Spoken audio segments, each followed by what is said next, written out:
Bonsoir à toutes et à tous. Nous allons commencer la soirée du coup. Merci à toutes et à tous de votre présence ici ce soir. C'est toujours un immense plaisir de vous accueillir et d'échanger avec vous. Je m'appelle Mohamed Dia, je suis membre du comité de pilotage et avec Fatou Ndao, qui est membre du comité de pilotage d'Espace Diapo également. Nous allons vous présenter l'agenda et le réseau Espace Diapo. Donc nous allons commencer ce dîner par une présentation de l'espace Diapo, de ses objectifs, de son périmètre d'intervention, de ses activités. Ensuite, nous passerons la parole à Madame Absalo, qui est un partenaire historique du Saveurs du Sénégal. Ensuite, nous donnerons la parole à quelques coups de pouce des porteurs de projets innovants, de belles initiatives que nous félicitons et auxquels nous souhaitons beaucoup de succès. Donc, ils viendront partager avec nous leurs projets. Ensuite, nous échangerons avec M. Kabirou Mbodj, qui va nous rejoindre sur le thème « Champion économique africain, quelle stratégie pour passer du mythe à la réalité ?» Ensuite, à partir de 22h, Samir Sow, un autre membre du comité de pilotage, qui est très doué pour trouver des moyens de briser la glace, nous présentera l'ice breaking, donc le networking encadré. À partir de 22h30, ce sera place au networking libre.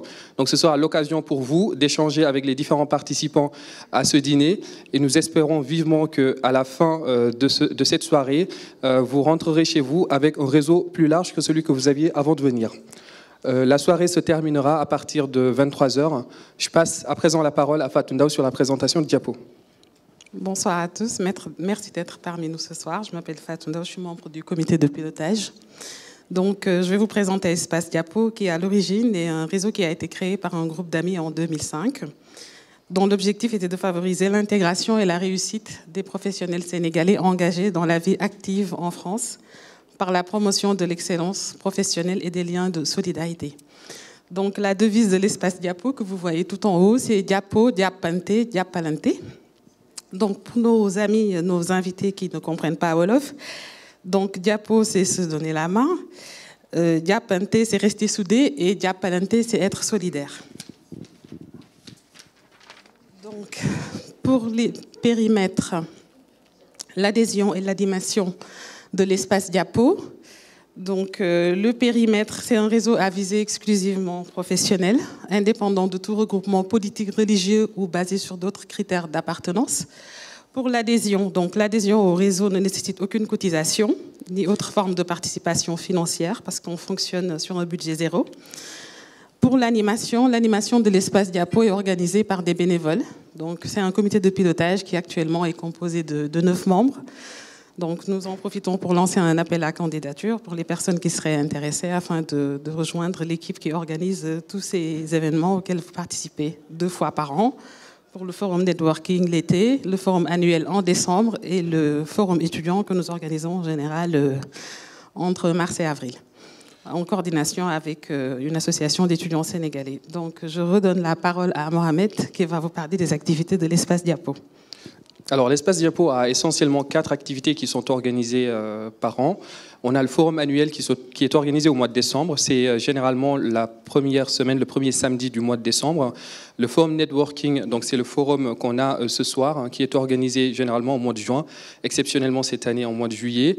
Et donc, lors de ces forums-là, on invite un leader inspirationnel qui vient partager avec nous son parcours professionnel, son expérience. C'est toujours motivant de voir quelqu'un de la diaspora comme nous qui a un parcours comme ça. Ensuite, effectivement, comme disait Fatou, on a un forum étudiant qu'on organise en partenariat avec une association étudiante. Donc, c'est le lieu de rendez-vous entre le milieu étudiant et le milieu professionnel. C'est l'occasion pour nous de montrer aux étudiants, de leur donner de la visibilité par rapport au milieu professionnel, de leur parler des pièges à éviter et de leur parler également des secteurs porteurs. Enfin, on a les after-work qu'on organise. On en a organisé 2 cette année. Donc là également, l'objectif, c'est toujours de networker et d'échanger. Et donc là, pour le coup, on le fait dans une ambiance un peu plus décontractée. Je passe à présent la parole à Cheikh Sadibou Dème, qui va vous parler du mentorat. Bonsoir à toutes, bonsoir à tous. Qui ne connaît pas le mentorat? Une seule personne? 2, 3, 4. Ça, c'est un faux 4. D'accord. Alors, ce qu'on a voulu introduire dans l'espace diapo, en fait, qui est composé de beaucoup de personnes qui ont beaucoup d'expérience et de beaucoup de personnes qui viennent juste de finir leurs études, c'est un dispositif qui vient du Canada. Donc, on a un Québécois dans la salle. Donc, il y a dans la salle une personne qui vient de Montréal pour assister à cet événement. Donc, merci pour ton déplacement. Donc, ce concept vient du Canada et c'est excellent parce que ça permet de créer un lien entre une personne qui a beaucoup d'expérience et quelqu'un qui n'a pas d'expérience, et avec un échange qui est extrêmement riche. Donc, nous, on s'est beaucoup inspiré de ce dispositif-là qu'on a vu à la Chambre de commerce. Donc, on crée des binômes et puis on les laisse travailler pendant 1 an. Donc, le mentor, normalement, c'est une personne qui accepte de partager son expérience et qui donne un petit peu de temps. Alors, c'est des cycles souvent mensuels, hein, donc ils se voient au petit déjeuner ou ils déjeunent ensemble. Et le mentoré, c'est quelqu'un qui va apprendre et progresser dans un dispositif. Alors, normalement, c'est bénévole, hein, donc c'est en général des personnes qui donnent de leur temps. Donc, si ce dispositif vous... Alors, on a créé beaucoup de couples, hein, et ça a bien marché. Donc, si ce dispositif vous intéresse, donc je vous invite à vous manifester. Alors, soit en tant que mentor. Alors, on recrute beaucoup de mentors, mais on recrute également des mentorés. Et c'est un dispositif qui est assez intéressant. Alors, comment ça marche? C'est qu'en fait, le mentoring, en fait, du côté du mentor, ça lui apporte beaucoup de choses, comme vous pouvez le voir ici, hein. Ça peut être du réseau, ça peut être des nouvelles idées, ça peut être une vision également. Alors, ça marche beaucoup dans le domaine de la création d'entreprise, parce que c'est assez formel. Donc, c'est souvent des jeunes qui ont des idées, qui veulent monter une boîte, et qui croisent un vieux qui a fait beaucoup d'erreurs, et qui lui donne un peu beaucoup de direction. Alors nous, on les faisait signer un petit contrat, en fait, un peu moral, hein, qui évite, en fait, de copier l'idée, etc. Donc, on a un petit contrat qui est assez simple pour illustrer ce dispositif. Et ce qui est pas mal également, c'est qu'on a découvert que les mentors apprennent aussi beaucoup en coachant des jeunes, quoi. Donc, si ça vous intéresse, moi, je vous invite à venir à vous manifester pour ce dispositif-là. Donc, avant de passer la parole à Absalo, et si vous avez des questions sur le mentorat, je pourrais répondre dans la phase networking. Donc, avant de passer la parole à Absalo, on a ici des jeunes, en fait, que j'ai rencontrés à Dakar il y a 1 mois, qui ont gagné un concours pour aller aux États-Unis, un concours de robotique pour aller aux États-Unis, et qui nous ont demandé d'être exposés ici. Alors, on pourra vous donner des informations parce qu'ils doivent aller au mois de juillet aux États-Unis pour présenter un projet, et ils ont beaucoup de soucis pour trouver les fonds. Alors, c'est un peu dommage d'ailleurs parce que le gouvernement sénégalais ne les a pas beaucoup aidés. C'est un peu triste. Donc, nous, on pourra vous donner des informations également là-dessus. Alors, il y a une collecte, hein, qui a été mise en place pour ça, quoi. Donc, je vais passer la parole à Absalo, si on arrive à la trouver. Donc, Absalo, qui a l'habitude de nous régaler et qui fait partie maintenant du dispositif et qui voulait parler quand l'invité principal sera là. Donc, elle a bien calculé son coût. Donc, Kabirou vient d'arriver. Donc, ça tombe très bien. Donc, je vais passer la parole à Absalo. Bonsoir tout le monde. Est-ce que vous vous êtes bien régalés pour le plateau Les saveurs du Sénégal, le buffet de la Teranga, le buffet bienvenue. Bonsoir Kabirou, bonsoir messieurs dames. Ñu ngi leen di nuyu. Je préfère parler wolof, comme ça je suis plus à l'aise comme d'habitude. Ñu ngi lay dalal jàmm di la wax ne fii nga ñëw fekk nga fi ñu baax, l'excellence du Sénégal pour moi, et je confirme. Ay ñu am jom génn ci biti ñëw fii di ay xale di ay jigéen, père de famille, des jeunes. Comme je dis, espace jàppo dañu jàppante te ay kilifa yu bari jaar nañ fi yoo xam ne liggéey nañu ci yàlla defal leen sutura ci seen teraanga ba ñu xàmmee leen mais nag du ci wax comme suñu dëkk ba ci jëf la xàmmee nañ leen daal donc soo fi accès je pense que ñu ci bari dégg nañ sa tur macha allah ci li jot a am Sénégal ak loolu ñuy wax téléphone boobu Tigo ak Wari ñu ngi lay féliciter di la ñaanal yàlla jàppale la ba ñeneen xacc ak yeneen parce que kooku suñu honneur la. am na nag ñoo xam ne amuñu tur bi nga am mais ñi ngi liggéey fii ci biir France tax fi la gën a metti à l'étranger honneur ni am nañ ko donc ñu ngi lay dalal jàmm di kontaan bu baax nag di la wax ne dalal jàmm ñi nga fekk si nag say nawle lañu. je pense que la nga def Sénégal bëgg nañ ko def seen réew ndax loolu laa leen di conseiller ñi ngi ci seen xel nag pour ñoom it jàpp ci ndax fii dafay jeex te léegi ñëpp ngay daw ñibbi Sénégal te man ci ñoom laa compter suñu ay doom suñu ay rakk. ñun nag dañu yor un service traiteur pour valoriser la gastronomie sénégalaise. On a essayé de sortir dans l'excellence. Amaguñu xaalis nag mais am nañu honneur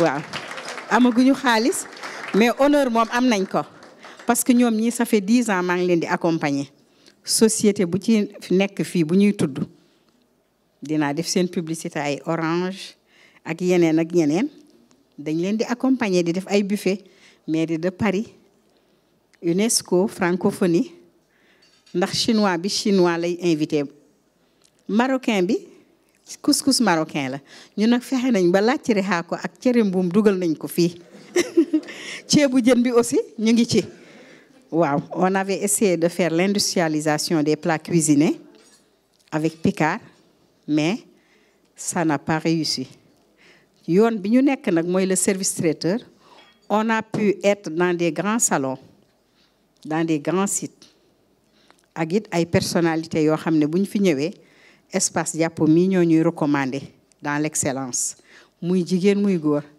takk yeeg mariage yeeg baptême yeeg yëpp ak les journées culturelles dans les entreprises comme ADS francophonie dem nañ ba créer à HEC la journée du Sénégal te ñoom ñii rek la xale yi toog jigéen ñi ak góor ñi donc looloo taxoon ma ne bienvenue fii nga nekk nag xaj nga fi sa place a ngi fi ndax ñi ngi fi fekk ñëpp ñooñu jàppale wax dëgg yàlla man su may am sac wala may tiitaru tey wala may wax un cercle d'excellence du xaalis bi honneur bi la parce que ñoom lu ñuy def bu dee naan ndox sax man la ñuy woo maa ngi leen di remercier nag di leen ñaanal ci weeru korite gi yàlla defal leen jàmm defal leen sutura defal leen teraanga lii defar Sénégal nag yéen a ko yor man yéen laa gëm ndaxte man Marina mi moo ma fi indi waaw fii man rek maa fi ñëw comme sénégalaise buy sol grand boubou ak musóor mais xeebuñu ma benn yoon ku ci am guddi le lendemain il m'appelle macha allah maa ngi nuyu ñëpp di leen sant di wax toujours daal béggee naa leen merci beaucoup.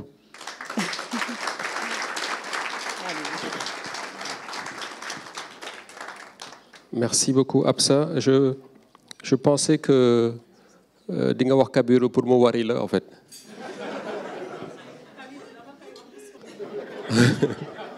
Merci beaucoup Absa. Donc je vais profiter en fait c'est vrai qu'on a beaucoup de moments de plaisir, on a aussi des moments de tristesse. Donc Absa vient de perdre son petit frère hein, qui s'appelle en fait Hassan Ndoye. Donc je vous invite à prier pour lui. Et on profite aussi pour faire un hommage au papa de Marina qui est ici présent, Ousmane Sow, que vous connaissez tous hein, et qu'on a perdu il n'y a pas longtemps. Et donc je vous invite à ne pas les oublier dans vos prières parce que c'était des personnes en fait extrêmement importantes pour nous. Donc pour le premier coup de pouce, je vais appeler Mariem. Donc, qui va vous présenter le projet d'Afrique Invex. Alors, on a 3 coups de pouce et un coup de zoom, hein, ça dure à peu près 5 minutes avec quelques questions dans la salle. Donc ça c'est un rituel, hein, Espace Diapo, c'est de mettre sur le podium en fait des projets innovants. Donc vous allez voir des choses assez intéressantes, ce qui laisse le temps à l'invité de manger avant le débat en fait, qui va suivre.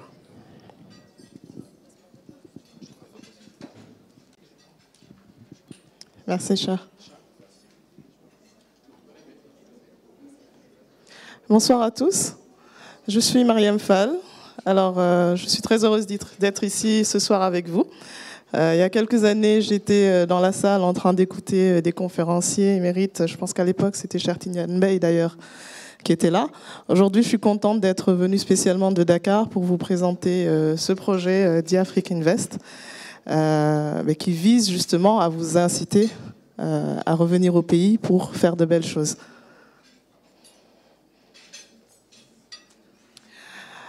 Personnellement, je suis expert financier, membre du Centre des jeunes dirigeants d'entreprise du Sénégal, qui est aussi une association qui travaille justement sur la formation du dirigeant et aussi sur la sensibilisation à l'entrepreneuriat. C'est bon ?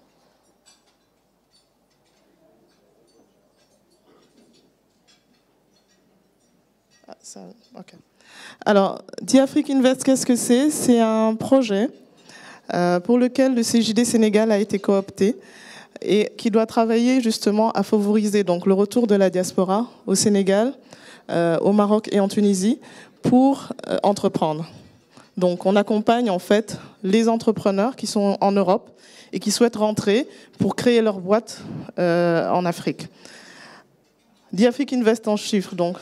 Une opération qui se déroule sur 3 ans, avec différents types d'opérations, 6 partenaires, puisqu'on couvre 3 pays, donc 2 partenaires en Europe notamment, un au Maroc, un en Tunisie et 2 au Sénégal.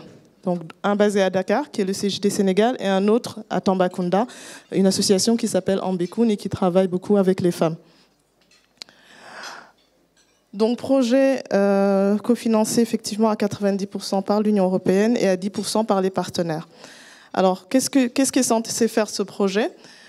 Aujourd'hui, on lance des réunions d'information et des appels à candidature pour les entrepreneurs ou les porteurs de projets qui sont en Europe, ici, et qui souhaitent aller créer leur projet donc en Afrique. Une fois qu'on lance cet appel à candidature, on sélectionne des projets et quand ils sont sélectionnés, on les accompagne sur 3 ans. On les accompagne à faire quoi ? Dans un premier temps, en Europe, on leur présente un peu tout ce qui est justement environnement des affaires au Sénégal. On les coach sur comment faire du business au Sénégal. On leur fait faire des forums d'affaires. On les fait retravailler sur leur business plan ou sur leur business model.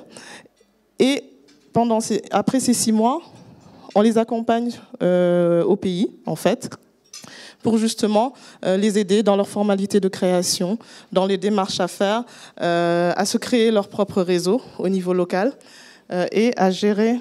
Je sais pas si... Ah, voilà. Voilà. Et à gérer le développement de leur entreprise. Donc tout ça, parce que souvent, quand on a été à l'étranger pendant longtemps, il est difficile un peu de se replonger tout de suite dans l'environnement local et on a besoin un peu de se faire accompagner.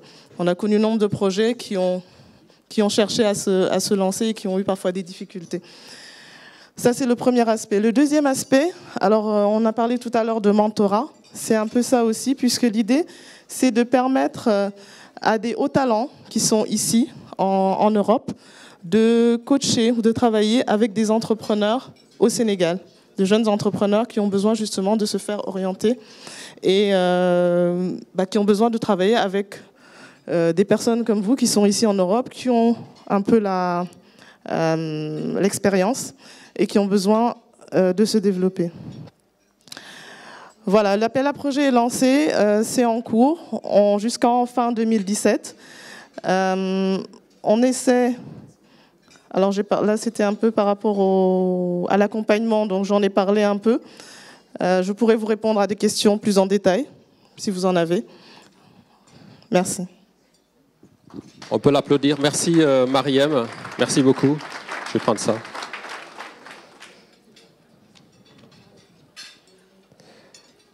Donc on va changer un tout petit peu notre programme, on va s'adapter à un petit changement qui vient d'arriver. Donc on va faire tout de suite l'interview et l'échange avec M. Kabir Mbouch et Mahacham. Et on va, juste après cette interview, reprendre le fil avec les coups de pouce. Donc je profite de cette occasion, le temps que l'invité s'installe avec Maha. Donc je vous invite... si on peut leur donner une bouteille d'eau, s'il vous plaît. Donc, en fait, Mamadou Diallo, ici présent, hein, est le président de CIO Mag, hein, qui nous accompagne également. Donc, qui est un des premiers, des leaders en fait en Afrique et qui pousse beaucoup en fait l'IT. Hein, il a créé plusieurs clubs de DSI en Afrique. Donc, il est là ici. Donc, si vous avez des questions, vous pouvez l'interpeller. Et là, il y a une de ces éditions avec Kabir Mbouch à la une de ce journal. Donc, Maha, je te laisse la parole. Merci, cher. Bonsoir à tous. Maha Thiam, donc membre du comité de pilotage. Je vais donc commencer par te remercier, Kabirou, donc très chaleureusement hein, d'avoir accepté notre invitation aujourd'hui. Et en profiter pour te poser une question que je pose à tous nos invités depuis 10 ans. Savoir ce que tu penses de cet espace donc, qui a pour principale vocation d'être une plateforme de mise en relation des professionnels sénégalais installés en France et plus particulièrement donc, de favoriser leur développement professionnel via la notion de réseau qui est donc le principal objectif de l'espace Diapo. Déjà merci, bonsoir à tout le monde. Je pense que c'est un honneur hein, d'être là. Je vous remercie de m'avoir invité. Je m'excuse de ne pas avoir trop de temps parce qu'il y a un événement de dernière minute où je devrais peut-être vous quitter. Mais je trouve que ce que vous faites entre en ligne droite de ce que nous, au sein de Wari, on a toujours théorisé. Le fait que tout seul, on n'y arrive pas. Le problème qu'on a en Afrique, c'est un problème de mise en relation, de synergie. Chacun est dans son petit coin et travaille, même s'il arrive à faire des choses, l'envergure est très faible parce qu'ils veulent le faire tout seul. On peut y arriver que quand on est en groupe, en synergie, que les gens aient une vision commune et ils poussent dans le même sens. Et toutes ces initiatives comme celle de Diapo à saluer. Et je suis le premier à saluer ce genre d'initiative. Très bien, merci. Donc, j'aimerais également que tu nous parles, parce que c'est ce qui intéresse aussi beaucoup ceux qui viennent à nos dîners, de ton parcours personnel dans le développement de ta carrière professionnelle. Par exemple, quels ont été les plus grands défis que tu as été amené à relever et comment tu les as surmontés? Mais il y en a beaucoup, hein. Ça va être. C'est pour ça qu'il, sans faire d'inventaire complet, nous donner en tout cas ceux qui t'ont le plus marqué. Alors, c'est par où commencer. En fait, je pense que la vie, c'est un enchaînement de choses, de situations, d'opportunités, dire des choses qui m'ont le plus marqué, c'est, je sais pas, déjà que je suis né et élevé ici. Je suis né à Lyon et j'ai grandi à Paris, ici, pas loin d'ici à Neuilly.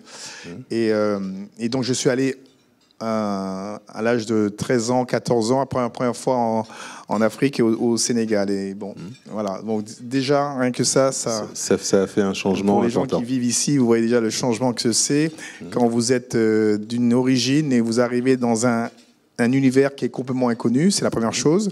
Donc, adaptation. La première chose, je ne suis pas resté très longtemps, puisque 3 ans après, je suis reparti. Je suis revenu ici pour le bac, et après, je suis parti aux États-Unis. Donc, voilà, ce genre de choses-là, je pense que je change. Qu'est-ce qu'il y a après, au niveau de ta carrière professionnelle, c'est-à-dire dans les... parce que bon, tu es entrepreneur, donc je suppose que tu dois relever un certain nombre de défis quotidiens. Est-ce qu'il y en a quelques-uns qui t'ont marqué particulièrement En fait, moi, ce que j'aimerais dire, c'est que ce qui est le plus important, c'est la façon de surmonter les problèmes et les tourner en opportunités.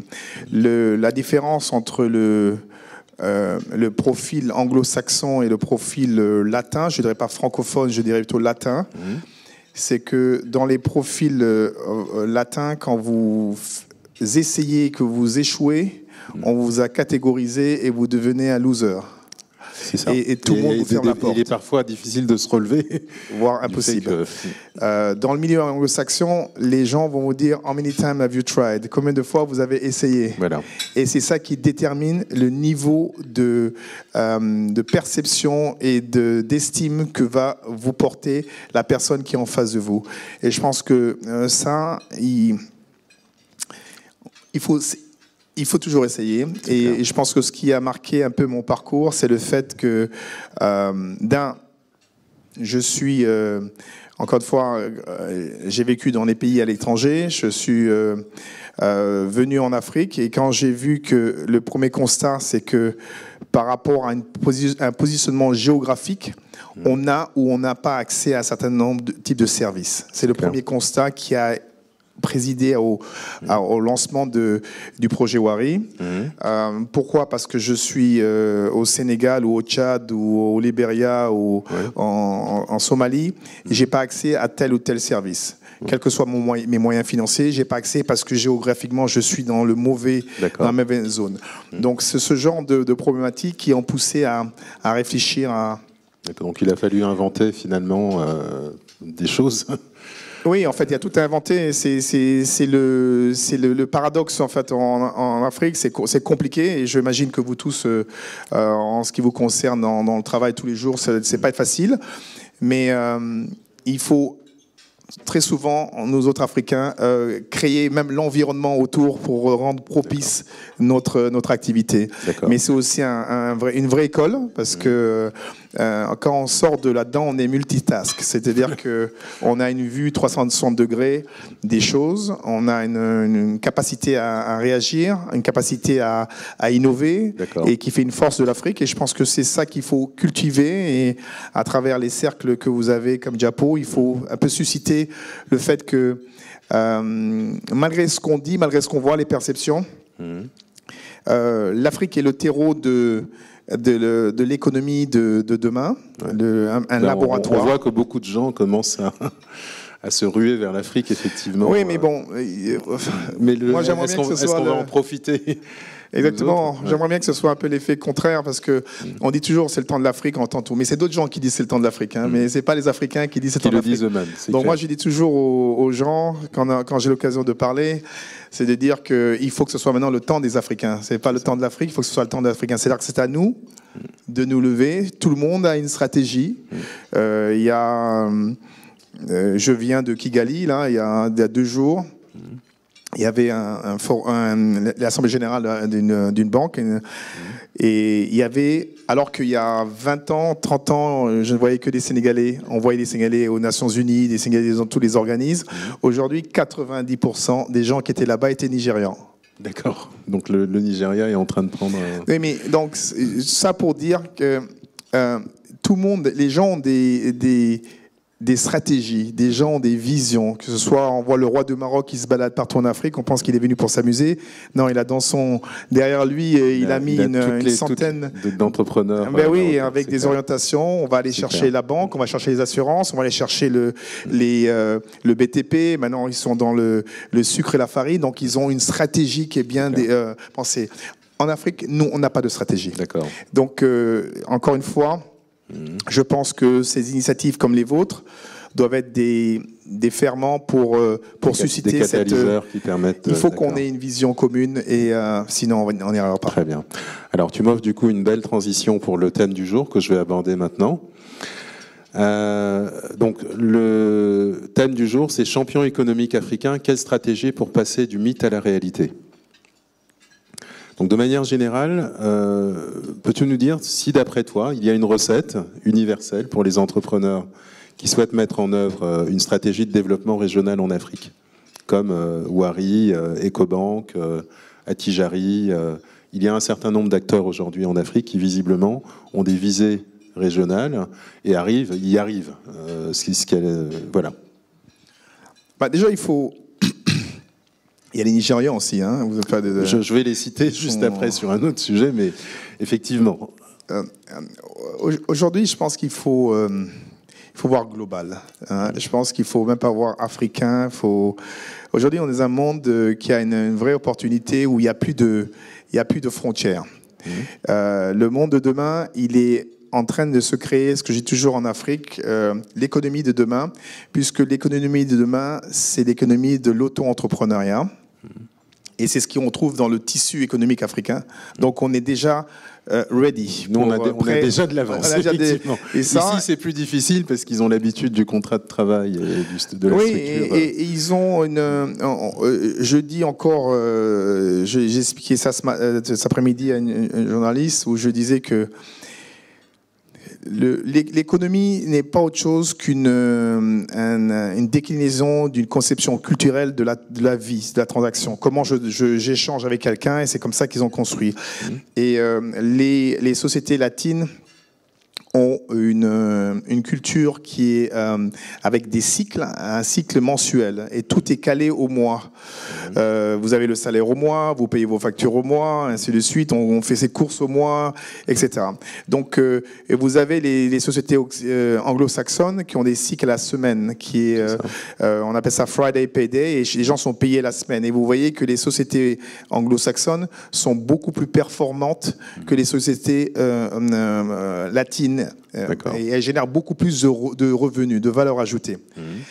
Et quand vous regardez maintenant l'Afrique, on a la dépense quotidienne, si on rapporte ça au Sénégal. C'est là qu'on a les cycles journaliers. Et donc, c'est une véritable opportunité. C'est sur ça que d'ailleurs Wari a calé son modèle. Et il faut qu'on s'en serve. C'est-à-dire que les gens génèrent du revenu à la journée. C'est ça. Donc, cette faculté de se régénérer journalièrement est une réelle opportunité. C'est ce qui va être demain. Demain, dans le monde entier, les gens vont travailler chez eux. Vous voyez Uber, vous voyez ceci, cela. Demain, les gens vont travailler chez eux en travaillant dans une entreprise.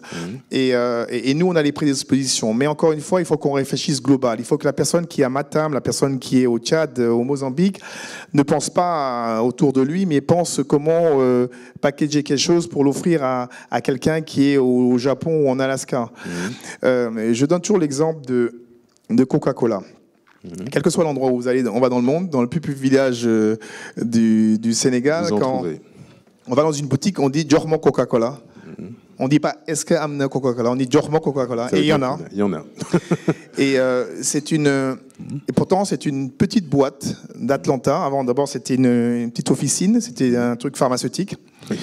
Et ces gens-là ne se sont pas dit comment je vais faire pour que d'Atlanta, je passe en Géorgie, après pour aller jusque la côte Est, ainsi de suite. Non, ils sont vus global. Le problème qu'on a, je disais, même chose hier, j'ai dit qu'il n'existe aucun Zuckerberg français. Ça vous donne un peu une perception de là où les gens se projettent. Par contre, vous avez des structures, dès l'instant où on est aux États-Unis, dès l'instant où on crée un concept, on le crée de façon globale. C'est juste une conception propre des personnes. Il faut que nous, en Afrique, on arrive à le faire. Il y a que, je dis toujours les Nigérians pour blaguer, mais c'est quand même vrai, c'est les seuls en Afrique. D'accord. Je parle même pas en Afrique. Ce mode de fonctionnement là. Les seuls à avoir une vision, à avoir des ambitions qui sont grandes, globales. On voit trop petit. Quand on parle de notre acquisition de Tigo, c'est très bien, mais tous les jours, les gens achètent et revendent des sociétés, des banques, des sociétés télécoms, etc., sur des montants différents. On a racheté WhatsApp pour 8 milliards d'euros, etc. Mais bon, voilà. Mais ce qui est possible pour les uns, pourquoi en Afrique on pense que c'est pas possible pour nous? Et il faut que tout le monde réfléchisse à ça. Every dream is valid. C'est-à-dire que il faut d'abord y croire. Et après se donner les moyens d'y arriver. D'y arriver, hein, c'est clair. Très bien. Alors, est-ce que tu peux nous éclairer également sur les capacités que doivent développer les entrepreneurs africains pour réduire les risques économiques qui résultent en fait des obstacles de l'environnement dans lequel ils sont obligés d'agir en Afrique? Entreprendre en Afrique, c'est très compliqué. Hein. C'est très compliqué parce que vous avez vous l'avez dit, des obstacles qui sont la plupart du temps subjectifs. On a une désorganisation intellectuelle qui fait que on a tendance à s'aborder les initiatives. Donc déjà, on part déjà quand on entreprend avec il faut avoir un réel stock d'énergie pour entreprendre, et il faut oser. Donc la première chose, c'est qu'il faut avoir énormément de capacité à résister et s'y préparer. La deuxième chose, c'est de la résilience. Il faut de façon générale, les choses ne sont pas faciles pour entreprendre et pour réussir. Il ne faut pas avoir peur de l'échec. Ça, c'est la première chose. C'est-à-dire qu'on apprend dans la vie de tous les jours. Je ne parle même pas dans l'entrepreneuriat. La vie de tous les jours est un vaste combat sur soi-même. Il faut apprendre à se connaître soi-même. Et à ce moment-là, on arrive à dépasser les choses. Mais c'est la résilience qu'il faut avoir par rapport aux obstacles, parce que c'est pas facile. La troisième chose, c'est qu'il faut encore une fois sortir c'est pas ce qu'on apprend à l'école, parce qu'on n'apprend pas à l'école à construire un système autour du projet qu'on est en train de faire, parce que quand on regardait j'ai toujours l'avantage des sociétés occidentales, c'est qu'on arrive dans un monde où les choses sont déjà organisées, posées, où vous arrivez, vous trouvez un bout de briques dans lequel vous les engouffrez, vous engouffrez là-dedans. Chez nous, il faut tout construire. Il faut tout construire l'écosystème, puisqu'on a une nature même individualiste. Et ça, c'est une chose que j'aimerais bien partager ici, c'est que il faut qu'on regarde sur nous-mêmes. Pourquoi on n'arrive pas à créer de la valeur ajoutée ensemble. Chacun veut, quand tu dis à quelqu'un, bon viens on s'associe 50-50, il te dit mais il y a 50. Tu dis mais non mais je t'ai dit on s'associe à 50, mais il voit ce que tu as. Il voit le verre à moitié vide mais pas à moitié plein. Donc il y a toute une introspection à faire pour que on arrive à se dépasser, à faire en sorte qu'on se mette ensemble. Donc ça c'est la chose pour construire les écosystèmes. La troisième chose, c'est que malheureusement, on n'a pas construit les nations chez nous. Et donc la notion de l'État, on a l'impression, on la galvaude et on a... L'intérêt général, etc. Mais au-delà de l'intérêt général, c'est-à-dire que la perception qu'on a de l'État, où on pense que l'État, on est dans le mode communiste, où on pense que l'État est quelque chose ex nihilo et qui doit approvisionner les gens en ceci, en cela, en service, en support, en organisation, etc. Alors que à l'État, c'est nous, c'est tout le monde, et c'est une contribution de tout le monde, de l'action et de la richesse de chacun. Donc il faut que et nos politiques, même nos politiques, ne le comprennent pas. Donc il faut que les gens puissent séparer le secteur privé.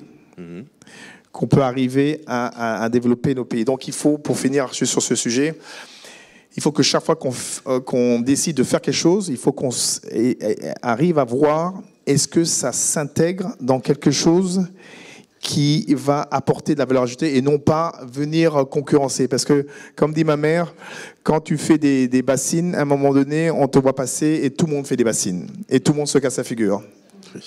Au lieu de dire, il fait des bassines, moi je vais aller produire du plastique et je vais venir lui vendre ça. Donc c'est ce genre de choses, il faut qu'on ait une réflexion plutôt complémentaire plutôt que une réflexion concurrentielle. Et c'est ça le problème qu'on a chez nous pour le développement. Alors, dernière question. Donc là, c'est une récente étude du cabinet McKinsey que j'ai lue qui indiquait que les grandes entreprises panafricaines sont en plein boom. Cette étude, elle fait notamment état d'un quasi-doublement en 5 ans du nombre d'entreprises qui réalisent plus d'1 milliard de dollars de chiffre d'affaires en Afrique et qui sont passées donc de 200-250 à plus de 400 en 5 ans. Dont une grande proportion, heureusement, de groupes issus du continent, c'est-à-dire initiés par des Africains. Donc McKinsey fait également remarquer que ce sont les deux locomotives anglophones, donc ça rejoint ce que tu disais tout à l'heure, que sont donc l'Afrique du Sud et le Nigeria, qui produisent des groupes de ce type. MTM dans les télécoms, Shoprite dans la grande distribution, Dangote pour le ciment, l'agroalimentaire, Sahara Group pour les services pétroliers, toujours donc en Afrique anglophone. En Afrique du Nord, il y a les Marocains, avec la banque et l'assurance, donc Attijari, la BMCE, Saham. En Afrique de l'Est, il y a les Kenyans, avec des groupes comme Equity Bank, dans le secteur financier, Bitco dans les biens de consommation. Et l'Afrique subsaharienne francophone, elle, n'a encore donné que très peu de champions, en dehors de rares groupes comme l'ivoirien Sifka. Donc la question, c'est, d'après toi, à quoi est dû en fait ce différentiel entre l'Afrique francophone et les zones dont je viens de parler? La première chose, c'est, je l'ai dit, hein, c'est déjà les cultures, puisque l'économie, pour moi, encore une fois, est complètement déclinée de la culture. Et donc tout le milieu, toute la zone anglo-saxonne de l'Afrique est beaucoup plus mieux structurée et beaucoup mieux génératrice de revenus que l'Afrique francophone. C'est la première chose. Mais il y a une chose que j'aimerais aussi dire et qui est fondamentale, c'est que en Afrique de l'Ouest et surtout au Sénégal, la notion du travail est complètement valorisée à l'envers. Est-ce que vous vous rendez compte que tout ce qui est générateur de revenus est mis dans des castes? Oui. Tous ceux qui travaillent, qui sont capables de générer de la valeur ajoutée, sont ramenés au rang le plus bas de la société. D'accord. Si je suis forgeron, si je suis bijoutier, si je suis ceci, cela, alors si je génère donc de la richesse, de la valeur ajoutée, et donc de la richesse, je suis ramené en bas. Donc il faut se poser la question sur nos valeurs, est-ce qu'elles sont à l'endroit? Donc, et ça, ce qui fait qu'on n'arrive pas à... On n'a pas de respect pour le travail. On n'a pas de respect pour l'énergie et l'acharnement qui est mis à réussir, et ainsi de suite. Donc, c'est les premières choses, j'insiste dessus, parce que les groupes... encore une fois, j'ai donné l'exemple de Coca-Cola. Au début, c'était un petit truc, mais on n'est pas en disant je vais construire un groupe de ceci, cela. Pour donner l'exemple de Warwick, quand j'ai démarré ça, et ça date pas de 2008, là, de création, c'est bien avant. J'ai essayé plein d'autres choses qui étaient en fait, c'est un bébé qui naît et qui évolue, qui évolue, on le transforme finalement. Mais l'idée de base en fait, c'est de faire en sorte de créer de la cohésion. J'arrive d'un monde qui est organisé et un monde qui est pour moi désorganisé. Et quand il y a l'anarchie, on peut rien construire. Donc c'était là la base. Donc j'ai essayé par différents systèmes et pour arriver à ce concept de Wari où finalement, on crée une plateforme, un standard, où tout le monde va se greffer dessus et on va s'organiser. Même en étant désorganisé, les gens vont être organisés. Donc, mais la notion culturelle est très importante et je pense que c'est des choses sur lesquelles il va falloir réfléchir dans vos cercles. Pourquoi on ne valorise pas le travail? Et la deuxième chose, c'est qu'on parle des gros, effectivement, on parle des Nigérians, on parle des Sud-Africains, on parle des Marocains qui sont rentrés en force en Afrique, on parle de l'Afrique de l'Est. Mais vous avez des dizaines et dizaines de millions d'entrepreneurs. Et ce qu'on appelle le secteur informel, mais c'est ça notre économie.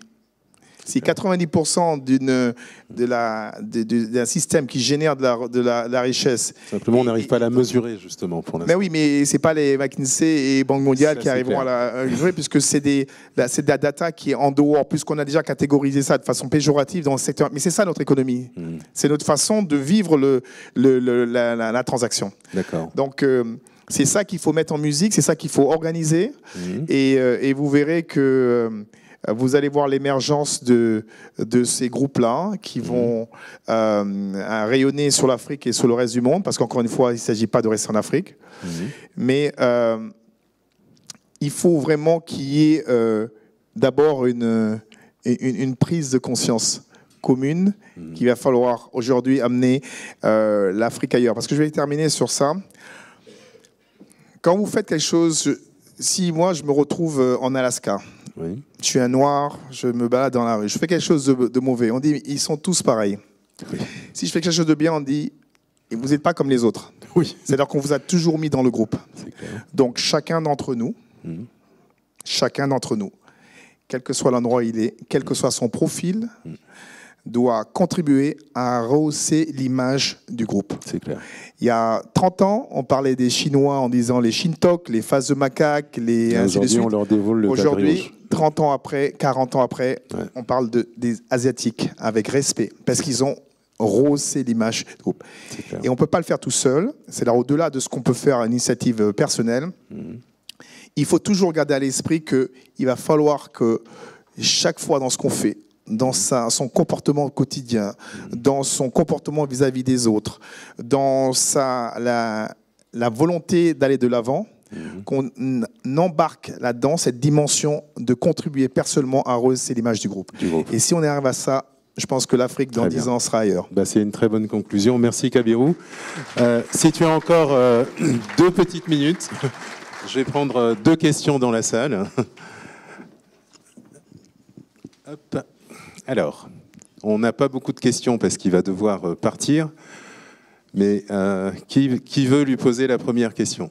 Par ici? Ici? Merci beaucoup, Monsieur Mbouit, de votre intervention. En fait, souvent, quand des gens qui ont réussi parlent, on parle souvent des réussites, mais moi, j'aimerais bien que vous nous parliez un petit peu des cadavres, en fait, c'est-à-dire des échecs, comme ça qu'on puisse y apprendre des choses. Merci.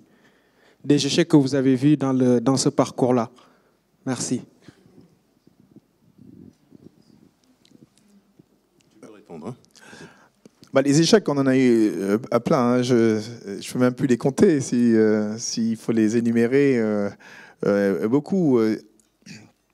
Chaque fois, avant enfin, si c'est un succès. On peut pas dire que c'est un succès. Je pense qu'on est juste au départ de quelque chose que nous voulons plus grand. Mais avant ça.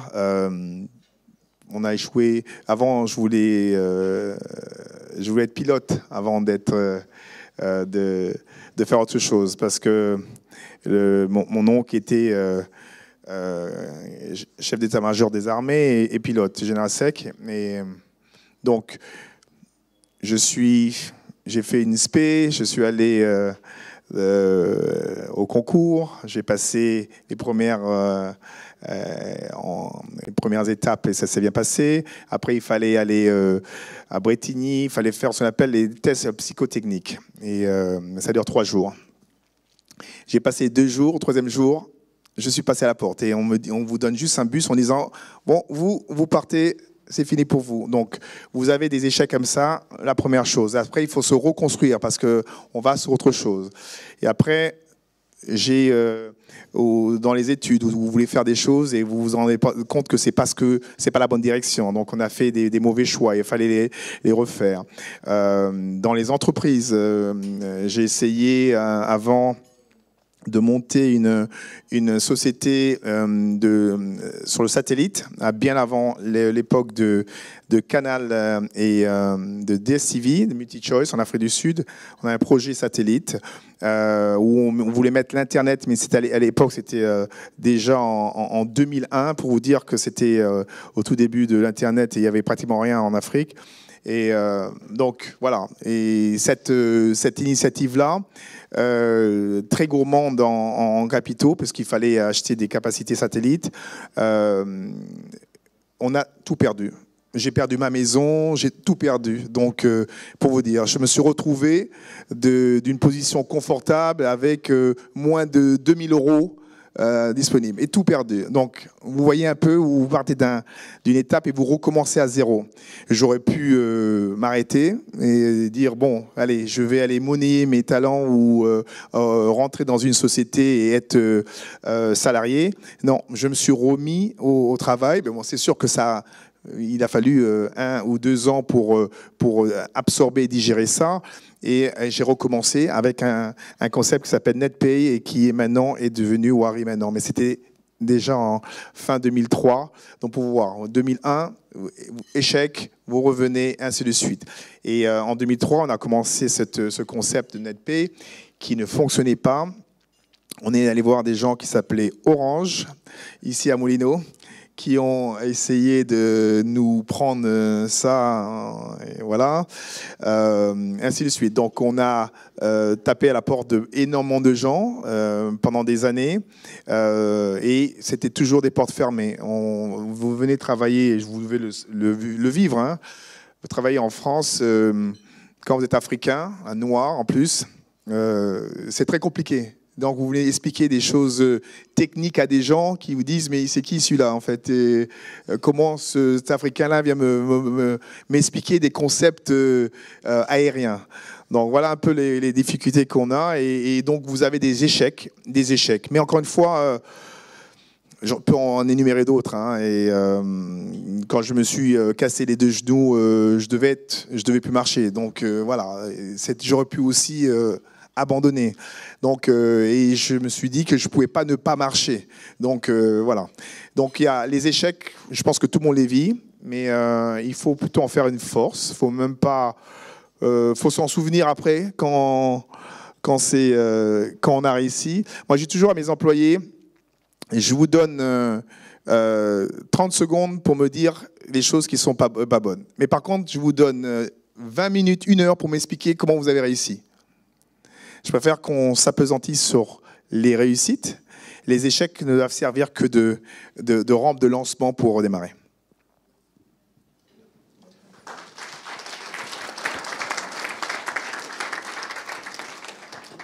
Bonsoir, Monsieur Mout. Vous avez, lors de votre exposé, mis le doigt sur les problèmes structurels qui empêchent aujourd'hui les entrepreneurs de se développer. Mais un point qui, pour moi, a été occulté, c'est le système financier au Sénégal. Parce qu'aujourd'hui, on a des banques qui investissent plus qu'elles ne prêtent, ce qui structurellement est un problème.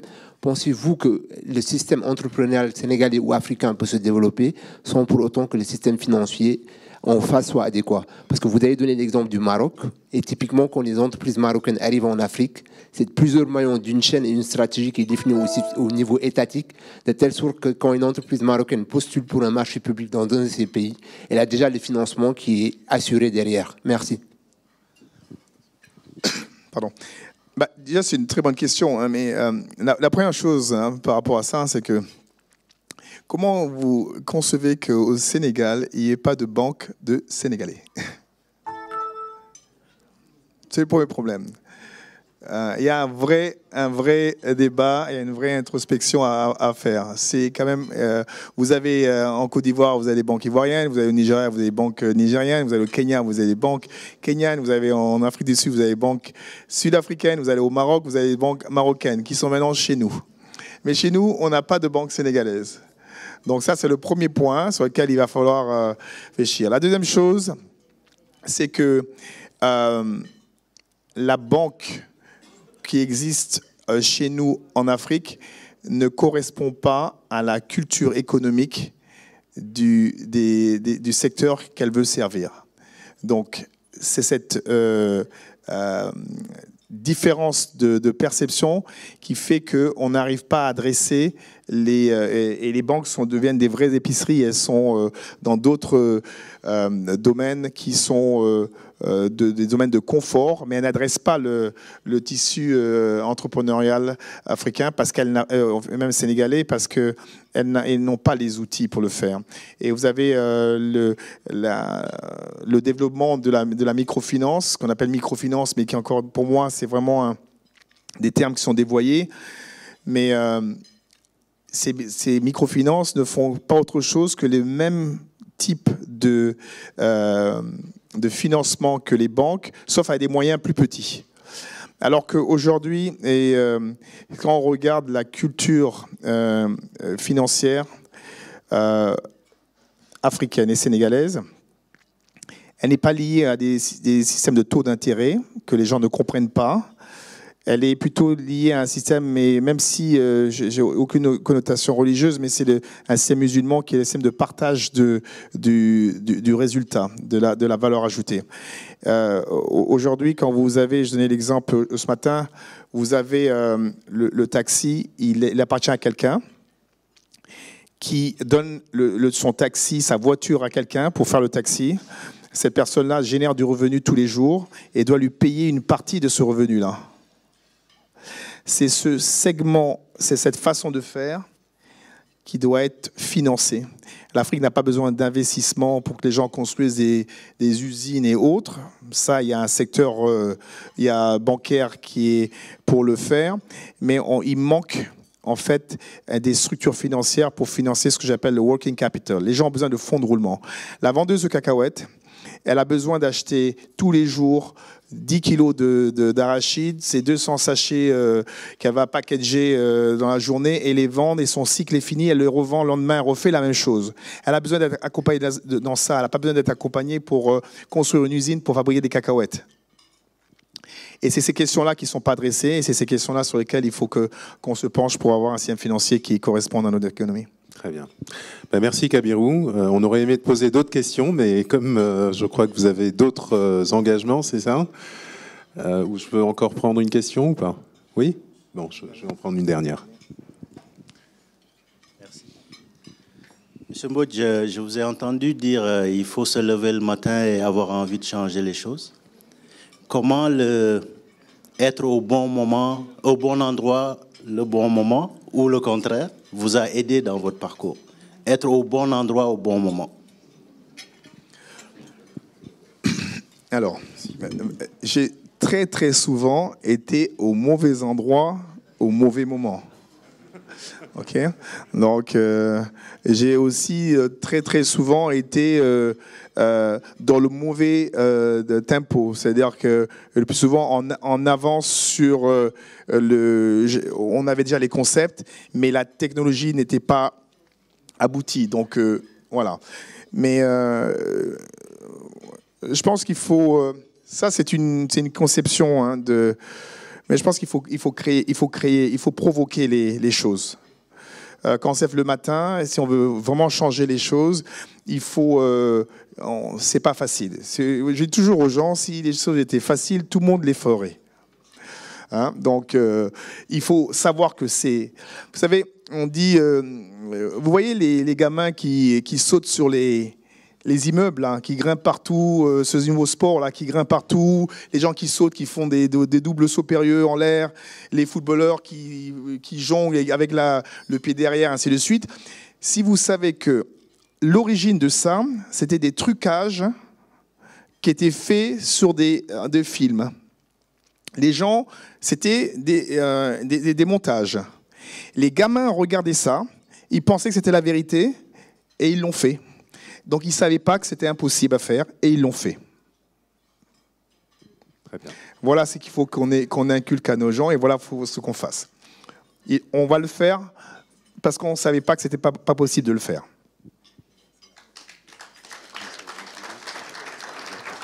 Merci Kabirou, merci.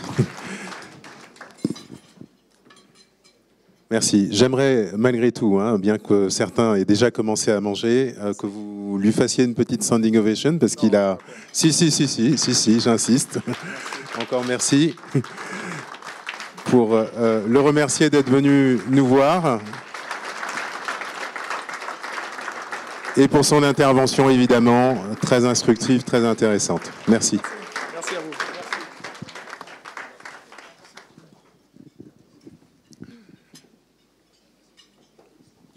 Donc je vais passer on va passer au deuxième coup de pouce qui est très intéressant. Donc c'est du co-valisage. Donc ça c'est assez intéressant. Donc vous allez voir, c'est un concept qui est extrêmement innovant et qui va vous intéresser parce que comme vous le savez, on a souvent beaucoup de bagages à envoyer. Donc je passe la parole à notre coup de pouce, Aliou Badara. Bonsoir tout le monde. Donc moi je vais vous présenter la plateforme ColliGP, donc qui est une plateforme de crowdshipping en anglais. Donc autrement une plateforme d'envoi de colis collaboratif. Donc vous connaissez tous BlaBlaCar, Airbnb. Donc c'est exactement pareil, mais sauf que c'est pour les colis. Donc j'espère que plusieurs d'entre vous connaissent déjà ou l'ont déjà utilisé. En tout cas, j'espère en tout cas. Donc moi je vais me présenter. Donc je m'appelle Aliou Badara Niang. Donc je suis le fondateur de la plateforme ColliGP. Donc je suis arrivé en France en 2008 après l'obtention de mon baccalauréat au Sénégal, au lycée Seydina Limamou Laye. Et j'ai fini mes études en 2014, après un premier diplôme d'ingénieur à la Polytechnique Paris 6, et en 2013, et un double diplôme en management des systèmes d'information et MIAGE à la Sorbonne. Donc tout au long de mes études, j'ai été confronté plusieurs fois à des problématiques d'envoi de colis qui ont suscité la création de la plateforme. Donc je vais laisser la vidéo suivante donc vous parler du concept et des facteurs qui m'ont motivé. L'envoi de colis en Afrique, avec un prix et un délai de livraison raisonnable, a toujours été un problème pour nous, Africains de la diaspora. Du fait de notre urbanisation atypique, les sociétés de livraison traditionnelles ont du mal à assurer l'acheminement des colis jusqu'à leurs destinataires finaux. La plupart des envois n'aboutissent pas ou accusent un délai très important. Et les prix exigés par ces sociétés sont faramineux pour un envoi express avec un retrait en point relais. Grâce à la plateforme ColliGP, vous pouvez trouver un voyageur pour la même destination que votre envoi pour un prix 30 fois moins cher et en moins de 24 heures. Tout voyageur peut créer une annonce de covalisage sur colligp.com pour transporter un colis ou un pli. Ceci lui permettra de gagner de l'argent pour chaque colis transporté et ainsi amortir ses frais de déplacement.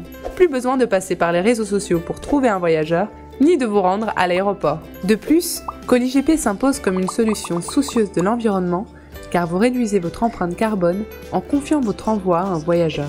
Il renforce également les liens sociaux et solidaires entre Africains et met notre principe de partage en avant. ColliGP est donc économique, écologique et social. ColliGP, le numéro 1 du covalisage pour les Africains de la diaspora.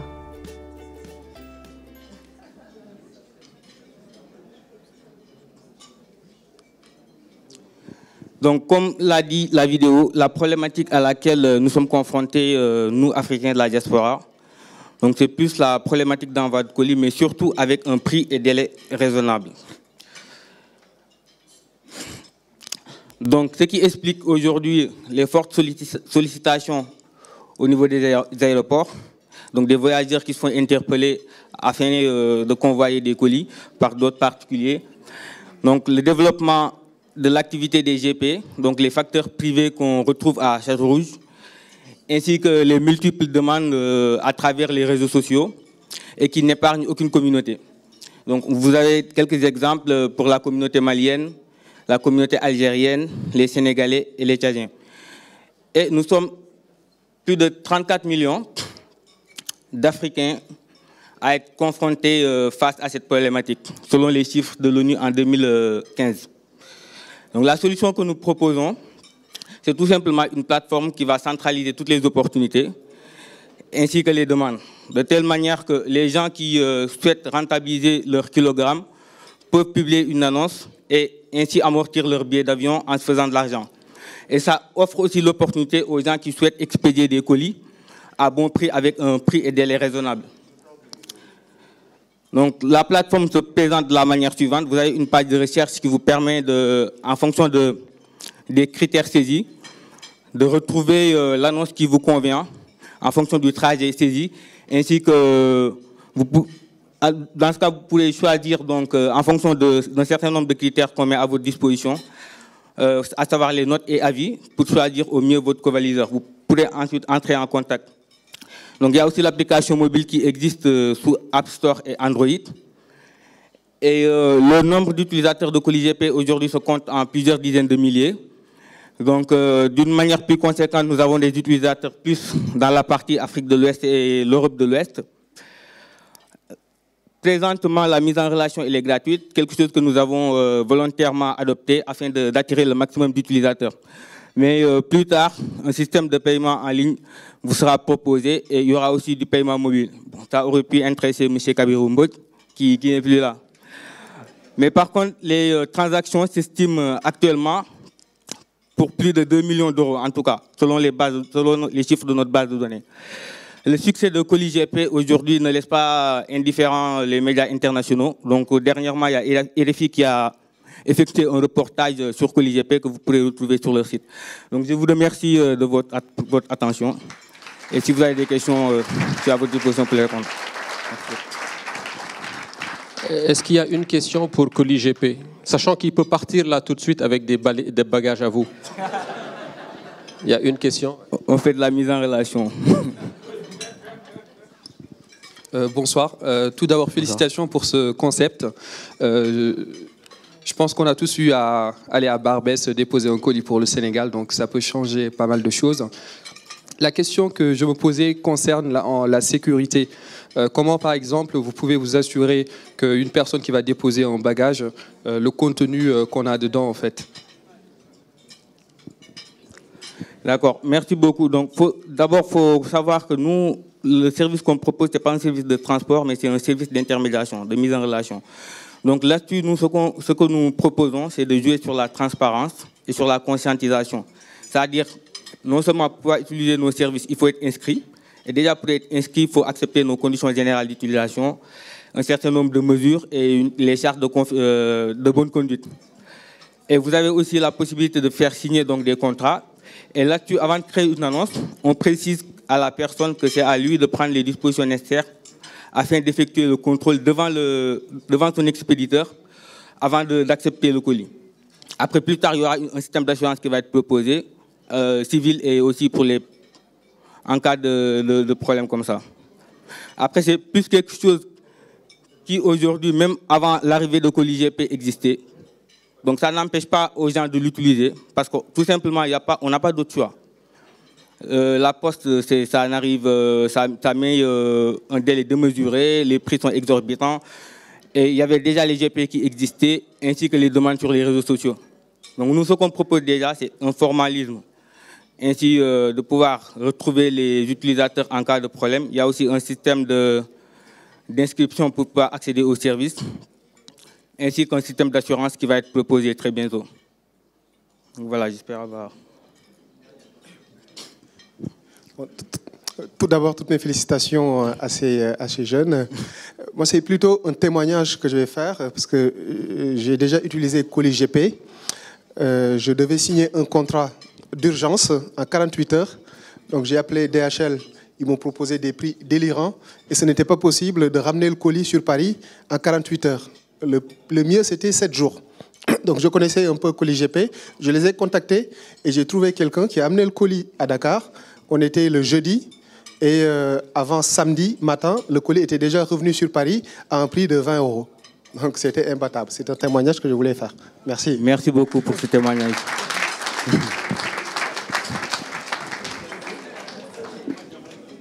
Merci beaucoup. Donc, merci à Espace Diapo pour cette opportunité. Nous saluons merci. aussi donc, l'initiative. s'il y a d'autres questions, en fait, Alun n'est pas loin. Il est là, donc vous pourrez aller le voir. Donc on va poursuivre. Ouais, merci Alun. Ouais. On va poursuivre. Alors on va poursuivre la soirée. Donc moi, comme je dis toujours, hein, cette plateforme Espace Diapo, elle est là également pour vous permettre de réseauter, de rencontrer des personnes et puis surtout de profiter en fait de cette plateforme pour échanger. Donc on a la chance d'avoir parmi nous son Excellence Monsieur Bassirou Sène, l'ambassadeur qui représente le Sénégal à Paris. On a le consul de Paris également qui vient d'arriver.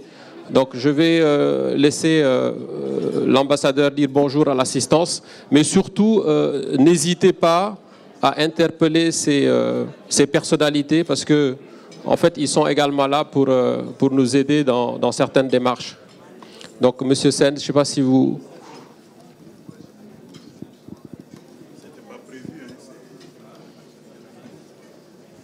Voilà, merci. C'était pas prévu, il a dit lui-même que c'était un coup d'État, mais je l'accepte. Je suis venu ici, à cette même place, il y a 1 an ou bien 2 ans, et j'ai été convaincu par le concept Diapo. Le concept Diapo, et celui qui vient de présenter tout de suite en est l'illustration. Vous êtes ensemble, vous mettez en synergie vos moyens, vos énergies, en vue de constituer quelque chose, un marché, un partenariat. Et nous, on est là en tant qu'ambassade pour favoriser ce contact entre Sénégalais de la diaspora, créer des relations avec les hommes d'affaires français. Et donc, c'est pourquoi nous apprécions le concept de Diapo. Je sais que ça va peut-être au-delà de cela, mais en tout cas, ce que j'ai vu déjà me convient et m'a convaincu. Et c'est pourquoi j'ai tenu absolument à être là. Je viens de Mantes-la-Jolie, où c'est un peu le même esprit de solidarité que j'ai vu. Là-bas, j'ai vu les populations de Guinée-Bissau, les populations de Gambie, du Sénégal et de la Guinée, qui étaient ensemble pour penser quelque chose. L'intégration de l'Afrique de l'Ouest. Nous avons une intégration des populations, nos populations vont et viennent. Il y a des marchés au niveau de nos frontières. Mais quand même, jusqu'à présent, il y a des frontières politiques qui existent. Et ce genre de concept de Mantes aujourd'hui, à l'image de Espace Diapo, c'est de créer des synergies, de la solidarité entre nous.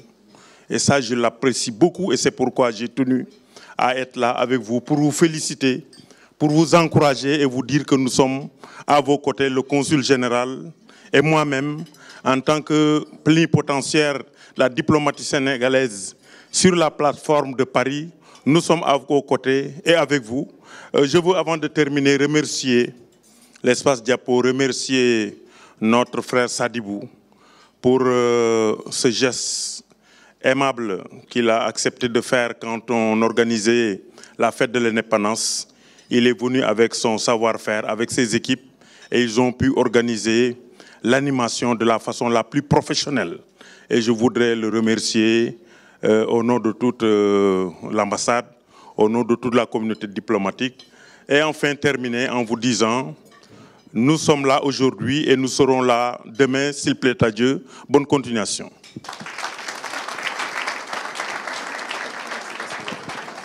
Merci beaucoup. Donc n'hésitez pas à aller voir. Monsieur le consul est là aussi. Hein. Si vous avez des questions, n'hésitez pas à les interpeller. Donc là, je vais passer la parole à Binta Tal. Donc c'est notre 3e coup de pouce. Donc Binta, elle est juriste. Elle m'a dit, je ne sais pas pourquoi je me suis lancé à créer une entreprise pour conseiller des personnes qui veulent se lancer dans tout ce qui est art et artistique. Donc c'est très intéressant, vous allez voir. Donc c'est un concept qu'on a retenu et qu'on souhaitait vous présenter. Donc Binta. Merci beaucoup. Donc bonsoir à tous. Je ne sais pas si le PowerPoint fonctionne. Ouais. Il y a un petit décalage. Sinon, je l'ai sur clé USB s'il le faut, version normale, puisque là, c'est la version diaporama. Excusez-moi, je vais en profiter pour me présenter. Donc, je suis Binta Talla, je suis juriste financier, mais je suis aussi, je fais partie du conseil d'administration d'Afrofiction. Donc, c'est une association, en fait, dont l'objectif est de mettre en valeur les cinéastes, les acteurs afro-français. Puisqu'on en avait assez un peu de passer toujours les mêmes castings, de la personne immigrée sans papier, de la prostituée, du mariage forcé. Donc on s'est dit on va se réunir tous ensemble et on va créer quelque chose qui donnera lieu à une synergie et qui créera aussi un réseau de professionnels. Donc ça n'a pas l'air de fonctionner. Bon, donc ça s'appelle Art Advertainment, donc Advertainment pour advice, advertising aussi. et également entertainment, donc un mélange de conseils, publicité et divertissement. Donc, quelles sont les principales problématiques que j'ai rencontrées dans le secteur artistique? C'est que le paysage artistique français est très restreint. Donc, comme je vous disais, à moins d'être Omar Sy, c'est extrêmement difficile d'avoir un rôle, ou d'être Aïssa Maïga, par exemple, c'est extrêmement difficile d'avoir un rôle porteur. Ensuite, en termes d'événements publics, je trouve que les citoyens subissent un peu les événements, dans le sens où on a un événement qui se passe dans la ville de Paris, les citoyens n'ont pas forcément eu leur mot à dire et à choisir, par exemple, les artistes qui participeront. On a aussi le problème du monde artistique qui est très compétitif et très mouvant. Personnellement, je travaille beaucoup avec des chaînes télé. Mes interlocuteurs changent limite chaque semaine. Donc c'est extrêmement difficile de rester à la page. Et enfin, pour un artiste individuel, il est extrêmement difficile de gérer sa carrière. La plupart des artistes afro-français n'ont pas conscience du côté juridique, en fait, dans le monde artistique. Donc les solutions que je propose, c'est une société de conseil qui va travailler avec les établissements publics, les collectivités locales pour l'organisation de leurs événements, les aider à rédiger leurs appels d'offres, par exemple, et une société de coaching également pour les entreprises, les artistes qui se lancent, et pour les aider dans leurs projets, les accompagner pour rédiger, pour répondre par exemple à un appel d'offres ou pour organiser un vernissage par exemple pour un peintre. Donc ça peut être tout un type de service. Et en fait, j'ai fait une analyse concurrentielle et je me suis dit, mais est-ce que je ne suis pas en train de faire un métier de chef de projet artistique en interne ou même de consultant artistique? Mais je me suis dit, en fait, la plupart des consultants artistiques ont un côté un peu psychologue.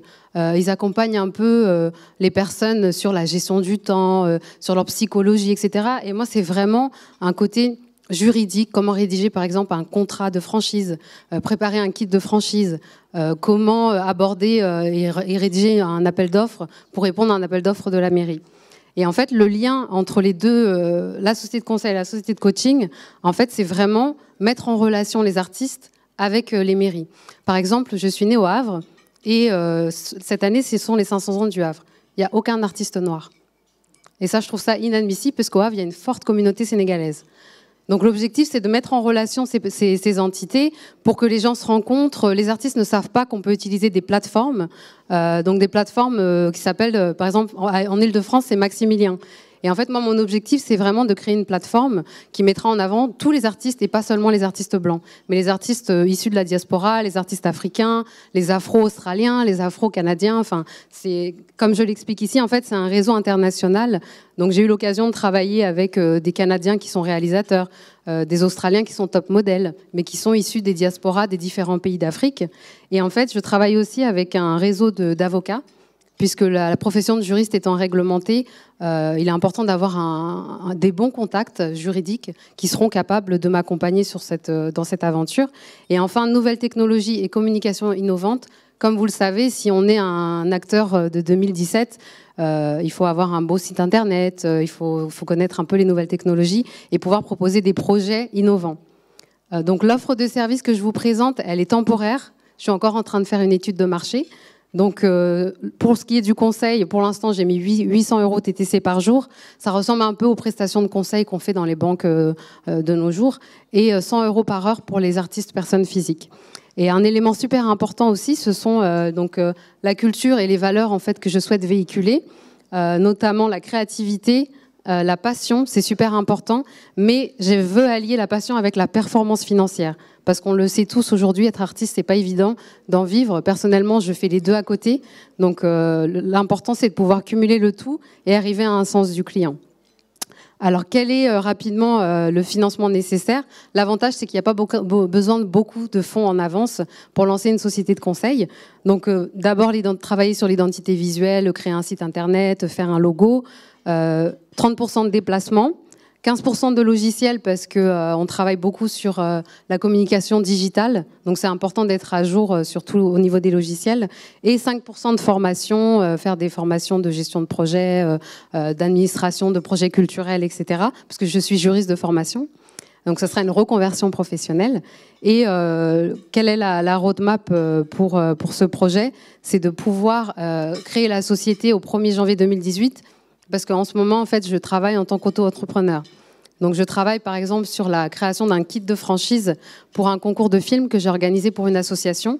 Donc, un concours de films avec des personnages principaux noirs qui a eu lieu au mois de mars.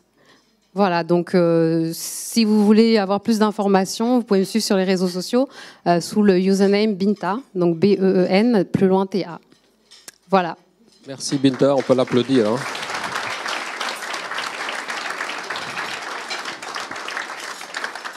Donc pour une juriste, je trouve que les slides sont pas mal. Hein. Bah, y a eu un petit décalage par moment, mais ça va au final. Donc on va prendre une question pour Binta. Est-ce qu'il y en a qui veulent se lancer dans l'art On a besoin du prochain Denzel Washington français, du Spike Lee français, enfin afro-français. Parce que pour l'instant, français, on en a assez. Est-ce qu'il y a des questions pour Binta? Alors, ce qui est pas mal sur l'espace diapo, c'est qu'on a des coups de pouce qu'on retrouve 5-6 ans après et qui sont développés. Donc ça aussi, c'est sympathique. Donc ça fait plaisir. Donc pas de questions. Donc, Pourquoi elle se concentre à l'art, pas l'agriculture? Nous sommes un pays sous-développé. Nous voulons avoir l'autosuffisance alimentaire, l'autosuffisance en riz à l'horizon 2017. N'est-ce pas? Oui, mais nous avons besoin de mettre en synergie ceux qui font les semences, ceux qui font les recherches, ceux qui apportent l'énergie pour permettre d'abreuver, d'irriguer les champs. Voilà, donc je crois que c'est un concept qui peut être utilisé dans ce domaine, comme c'est l'art, mais ça peut aussi... Je suis d'accord avec vous, c'est assez transposable. Après, personnellement, j'ai choisi l'art parce que c'est une passion et j'aime beaucoup en fait véhiculer des idées à travers l'art, à travers la peinture, à travers des films. J'ai des films américains qui m'ont marqué, mais je me réfère toujours à des films afro-américains. J'aimerais bien me référer à des films afro-français. Par exemple, j'aimerais réellement avoir un film où on voit une scène avec vous tous comme ça en fait. On ne voit jamais, on nous voit toujours en arrière-plan ou alors on meurt en premier dans les films. Voilà.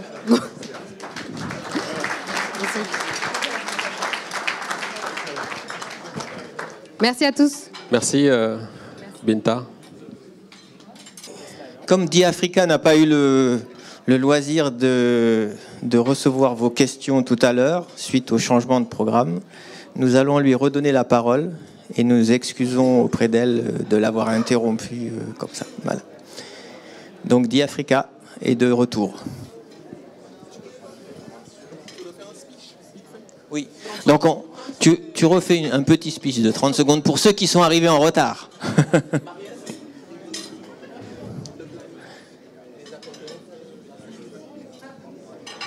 Allez, on applaudit, s'il vous plaît, lui donner du courage. Merci. Merci, rebonsoir. Hein. Alors, je vais revenir peut-être juste rapidement sur les objectifs du projet DiAfrique Invest. Donc, j'en ai parlé tout à l'heure. Propulser en fait les talents de la diaspora qui souhaitent venir investir dans leur pays, les accompagner dans ce cadre, mettre en relation ces talents, ces hauts talents qui sont là aussi avec des entrepreneurs en Afrique qui ont besoin de se faire coacher, mentorer, mais aussi les mettre en relation des investisseurs et des entrepreneurs. Comment ? Le planning, là aujourd'hui on a lancé l'appel à candidature depuis le mois de mars. On enregistre les soumissions et on fait une évaluation des projets que l'on reçoit qui sont ensuite proposés pour un accompagnement en Europe d'abord pendant environ 6 mois, puis en Afrique avec des forums d'affaires, des rencontres avec des entrepreneurs confirmés, mais aussi avec des investisseurs. Et il y a un certain nombre d'événements qui sont en cours. Actuellement, à Milan, il y a une autre réunion d'information du projet pour voir les entrepreneurs en Italie qui seraient intéressés par le projet.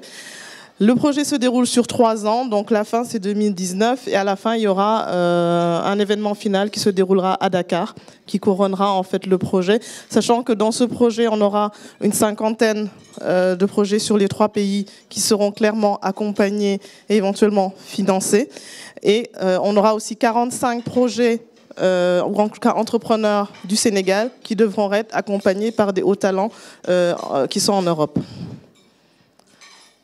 Alors, juste pour avoir plus d'informations, Les contacts sont là. Vous avez un site qui s'appelle theafricinvest.com sur lequel vous avez toutes les informations, et ainsi que les contacts du CJD et mon contact mail aussi.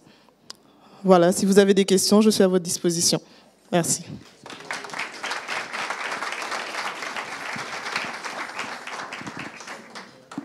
Est-ce qu'il y a des questions pour The Africa? The Afrique Invest. Est-ce qu'il y a des questions? Une question? Toi, tu avais déjà posé une question. Normalement, c'est une question par... Non, en fait, c'est juste pour savoir à quelle étape de la maturation du projet vous intervenez pour accompagner les projets. Est-ce que c'est à l'étape d'idée, c'est à l'étape une fois que le projet a été mis sur papier, que le business plan et le business model a été établi, ou bien un projet qui a déjà commencé à faire ses preuves, et que justement, à quelle étape justement vous intervenez dans l'accompagnement? Alors, ça peut être un projet qui a soit déjà démarré, ou alors qui est à l'étape du travail sur le business plan ou le business model. Parce que dans l'accompagnement qui se fait en Europe, on va retravailler sur ce business plan et donner justement les outils pour que ce business plan puisse réussir dans un contexte africain, que ce soit Maroc, Sénégal ou Tunisie.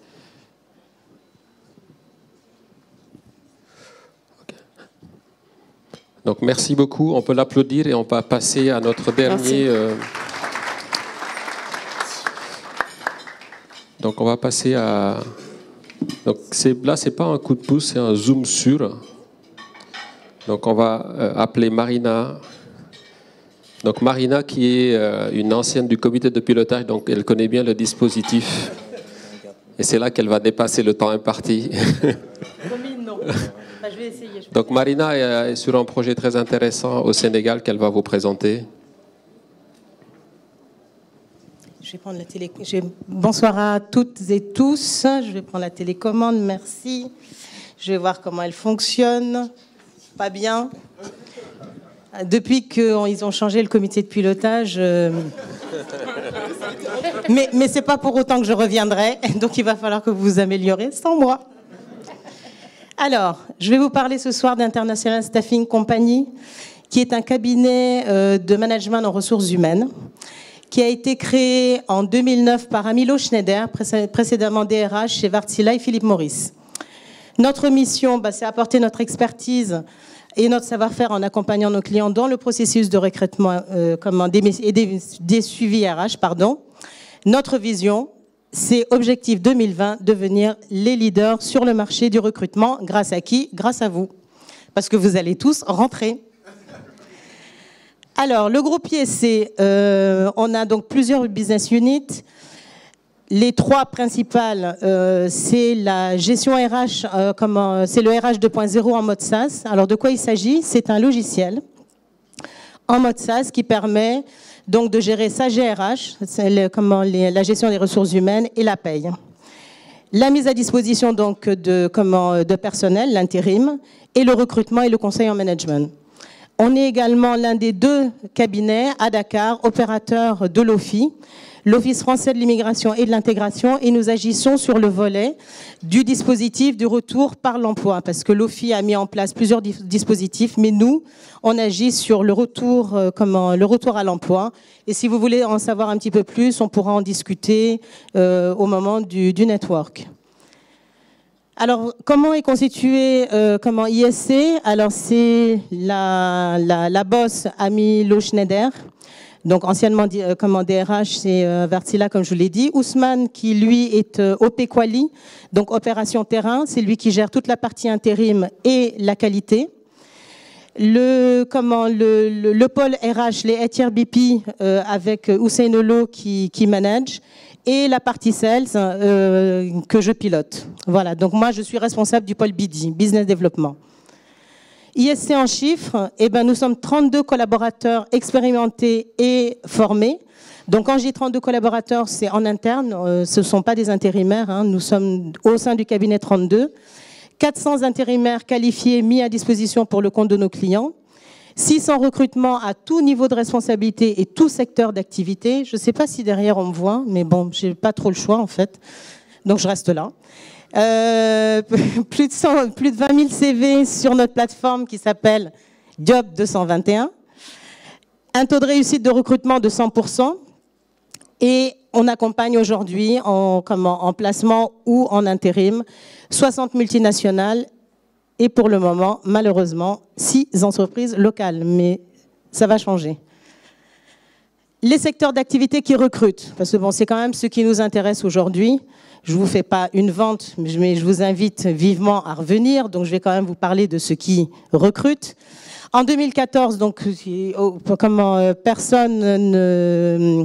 Enfin, ça n'a occupé... Tout le monde est au courant qu'en 2014, donc, il y a eu un important gisement de pétrole et de gaz qui ont été découverts au Sénégal. Donc, bien sûr, qu'est-ce que ça fait? Ça fait des opportunités. La grande distribution est arrivée en masse. Il n'y a qu'à voir comment Auchan est en train de se développer. Ils sont arrivés, si mes souvenirs sont bons, il y a 18 mois. Aujourd'hui, ils en sont à une dizaine d'ouvertures. Ils sont passés de 150 employés avec la première ouverture. Je crois que là, ils frôlent les 1000 employés. Voilà, donc la grande distribution. Et on annonce l'arrivée de Carrefour et je suppose de bien d'autres.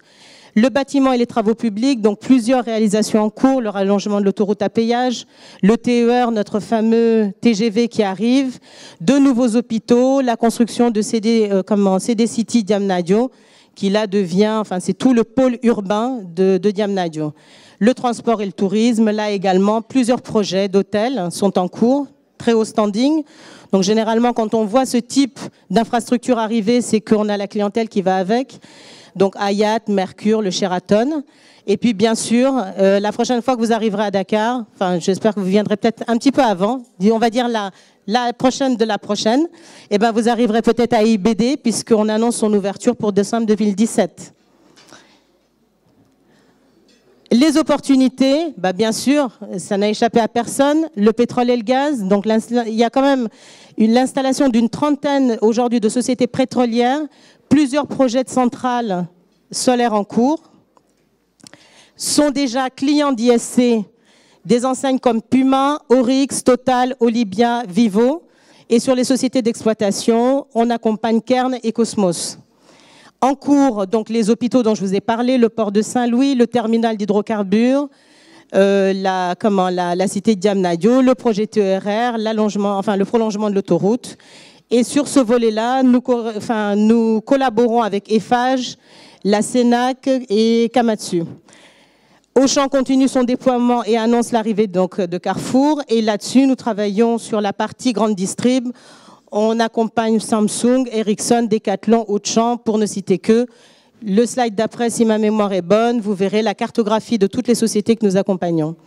Le train sur le transport et le tourisme, le train express régional, Air Sénégal SA qui a signé, si je ne me trompe, la semaine dernière 2 avions. Bon, on n'ira pas très loin, on ira peut-être en Casamance, mais bientôt un petit peu plus loin. Le bus rapide transit, bon lui je ne sais pas trop où il en est. Le port à conteneurs, on l'annonce sur Ndayan. Nous accompagnons dans ce sens DP World. Et le port minéralier évacué de Barnier-Sendou. En gros, ce que je veux dire par là, bien sûr, il y a beaucoup d'autres projets, mais voilà, il se passe, les choses bougent, ce n'est pas juste une mode, le Sénégal n'est pas une mode. Je pense qu'il y a vraiment des opportunités à prendre. Non, c'est pas là. Alors, nous avons également, comme je disais, un job board qui s'appelle Job 221. C'est une application, donc notre slogan, c'est l'emploi sénégalais en un clic. Il est disponible sur Play Store, une possibilité de candidater sur une offre, de candidater bien sûr en spontané, la consultation des offres courantes chez ISC, donc toutes les missions qui nous sont confiées par nos clients, et voilà, et donc de candidater depuis l'application mobile. Alors voilà, pour vous donner envie, c'est réparti par secteur d'activité. Voilà aujourd'hui toutes les sociétés pour lesquelles nous avons eu à effectuer soit un recrutement, soit de la mise à disposition, tantôt aussi de l'accompagnement puisqu'on fait du conseil en management. Voilà, donc ce que je leur disais là, c'est que si ça continue, on va devoir mettre 2 écrans. C'est tout le mal que je nous souhaite. Voilà, donc je vais terminer sur cette note positive. Et si je suis timée, je crois que je suis en dessous des 5 minutes, monsieur Dem. Voilà, donc en fait, l'idée c'est quoi? Venons gagner au Sénégal. On n'a pas encore quoi affréter l'Airbus, mais ça ne saurait tarder. Si vous me dites, allez, on y va, ben, on y va maintenant. Hein, on met à disposition un bus et puis on part tous. Enfin, moi, pour ma part, et sérieusement, je suis rentrée au Sénégal il y a 2 ans. Je suis rentrée pour différentes raisons. Aujourd'hui, pour l'or du monde et le budget de la Banque mondiale, dommage n'est parti, je ne reviendrai pas en France. Oui, c'est pas facile tous les jours, mais pour nous tous qui sommes là, est-ce que, sincèrement, l'implantation en France a été facile? Elle n'est facile nulle part. Alors, tant qu'à ce que ça soit difficile, eh ben, autant que ça le soit chez nous. Et moi, il y a une mission réussie pour moi. C'est une mission qu'un client nous a confiée et dont on a chassé la tête et qu'on a trouvé au Sénégal ou en Afrique, mais que ça soit tant qu'à faire un Sénégalais. Et une mission pas réussie, c'est quand le client me dit, eh ben, j'ai été obligé de faire venir un expat. Ça, pour moi, c'est pas une mission réussie. Voilà. Donc, j'invite vraiment tout le monde, avec un taux de croissance de 6,6, ça ferait rêver n'importe quel pays européen. Et puis, je suis sûre que dans la salle, en plus, on a un Macron. Alors, c'est le moment, il faut revenir. Merci, Voilà. Si vous voulez nous trouver, on est à Sacré-Cœur 3. Merci, Marina. 5 minutes, hein. C'est 5 minutes heure sénégalaise, non? Allez, on va dire ça. Donc, merci beaucoup, Marina. Donc, est-ce que vous avez des questions pour Marina? Elle m'a dit qu'elle avait des postes à pourvoir, qu'elle pouvait partir avec... Oui, non, mais j'en ai. Ouais. Hein. Donc là, c'est dangereux. C'est Gilles. Est-ce que je lui donne le micro à Gilles? Il a une question. Allez, vas-y, Gilles. Allez.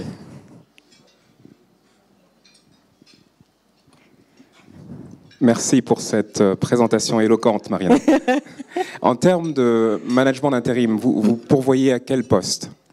On pourvoit à tous les postes en intérim, top management, middle management, ouvriers, qualifiés ou non. Il faut savoir que ISC, parmi les 32 collaborateurs dont nous disposons, quand on met en intérim, quand on fait de la mise à disposition, au-delà de 30 collaborateurs mis sur le terrain, on met un de nos superviseurs. En fait, le superviseur va faire l'interface entre le client et les intérimaires. Voilà. Mais on pourvoit à tous les postes, y compris des postes de top management. Hein. Tout simplement parce que vous avez des gens qui, d'une, veulent être sûrs quelque part de leur retour, donc vont venir pendant 6 mois. Et puis les entreprises à un certain niveau, si vous voulez, se servent de cette possibilité-là pour tester, donc on recrute en intérim à tous les niveaux. Bonjour. Bonjour. Bon, déjà, je vous félicite pour cette belle présentation. Ma question est celle-ci. L'adéquation entre les besoins en fait, des entreprises au Sénégal et par rapport au profil qui sort des universités est souvent décrié.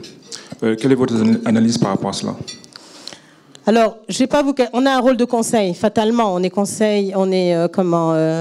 cabinet conseil en management. Maintenant, soyons très clairs, pour nous, à notre niveau, on n'a aucun moyen, si ce n'est qu'un rôle juste de conseil et de constat, malheureusement. Effectivement, il n'y a pas forcément adéquation aujourd'hui entre les besoins de toutes ces sociétés qui arrivent et les formations en local. Cela tend quand même à... Je le modérerai parce que si vous regardez du côté de Diamniadio, vous avez un centre de formation de BTP qui avait été cofinancé par l'AFD et puis d'autres partenaires internationaux. Ça a tellement bien fonctionné qu'ils sont en train... Les bâtiments que vous voyez en briques rouges, c'est une école d'hôtellerie qui arrive, c'est du pétrole, enfin une formation en énergie. Voilà, donc je pense qu'avec tout ce qui se passe actuellement, toute l'effervescence, vous savez, la guerre des talents, elle existait en Europe, elle continue. Nous, maintenant en Afrique, on est en train de la vivre. On est véritablement en train de la vivre et de toute façon, à un moment donné, on va devoir mettre la formation en adéquation avec les besoins de ceux qui arrivent. Merci Marina. Une dernière petite question. Ouais. Rebonjour Marina. Rebonjour. Juste une question. Oui. Peux-tu me donner 3 ou 4 postes en ce moment qui sont à pourvoir? Vraiment, qui sont durs à pourvoir. Si aujourd'hui tu devais repartir avec 4 postes que tu cherches vraiment, c'est quoi? Alors, si 4 postes qui sont durs, j'en ai un. C'est un ingénieur. Alors, en plus, vous avez des métiers dont on n'a jamais entendu parler. Par exemple, là, un ingénieur. Alors, je vais l'intituler exact, je ne me souviens plus très bien. Mais enfin, c'est un ingénieur en eau profonde. Est-ce qu'il y en a dans la salle? S'il y en a, on part. Hein? Voilà, donc un ingénieur en eau profonde. Alors, je suppose que c'est quelqu'un qui fait de l'exploration. Voilà. Oui, mais plus géologue sous l'eau que sur... voilà. Donc voilà. Un autre, actuellement, on recherche pour un très gros cabinet de conseil et d'audit, un associé de partner, très gros niveau de salaire. Mais bon, bien sûr, fatalement, avec des responsabilités qui vont au niveau... Et je fais juste cette parenthèse par rapport, puisqu'on parle salaire, et c'est quand même le nerf de la guerre, vous seriez très surpris des niveaux de salaire qui se pratiquent actuellement, en tout cas pour le Sénégal, parce que c'est ce que je connais. Vous seriez très surpris des niveaux de salaire. Alors bien sûr, je parle à partir d'un certain niveau de compétence, mais ils n'ont rien à envier au salaire d'ici, hein, absolument rien. Et en termes de croissance, en termes de carrière accélérée, je pense qu'il y a bien plus d'opportunités là-bas qu'ici. Enfin, c'est mon point de vue. Et puis ici, c'est le bon. C'est bien celui-là. Donc encore une fois, rentrez. J'en ai trouvé 2, hein, Bart. J'en ai trouvé 2. Les 2 autres, j'ai plus tout en tête. Mais enfin, celui-là m'a particulièrement marqué. Bon, Marina. Ah. Bon. Oui. C'est déjà vous encourager. Merci. Parce que l'audace que vous avez eue de dire venez au Sénégal, il y a de la place à prendre. Oui. Moi, je me retrouve avec mes plateaux saveurs du Sénégal. Donc, il faut y réfléchir. Je travaille déjà avec Eiffage. J'ai vu. Donc, il faudrait que dès maintenant, on commence à réfléchir comment distribuer la gastronomie sénégalaise dans les plateaux de repas, dans les entreprises. Eux tous, ils mangent. Hein. Et tous, ils mangent. Comme on a déjà travaillé ensemble ici, nos débuts, sur 500, 600 personnes, je pense que dès l'année prochaine, il faudrait que nous aussi, on cherche la place. Donc, je vous encourage, parce que Marina, nit ku baax la, très motivée, et puis elle partage. Donc, si on entend quelqu'un qui est rentré et qui dit que vraiment, il y a de la place à prendre, parce qu'il faut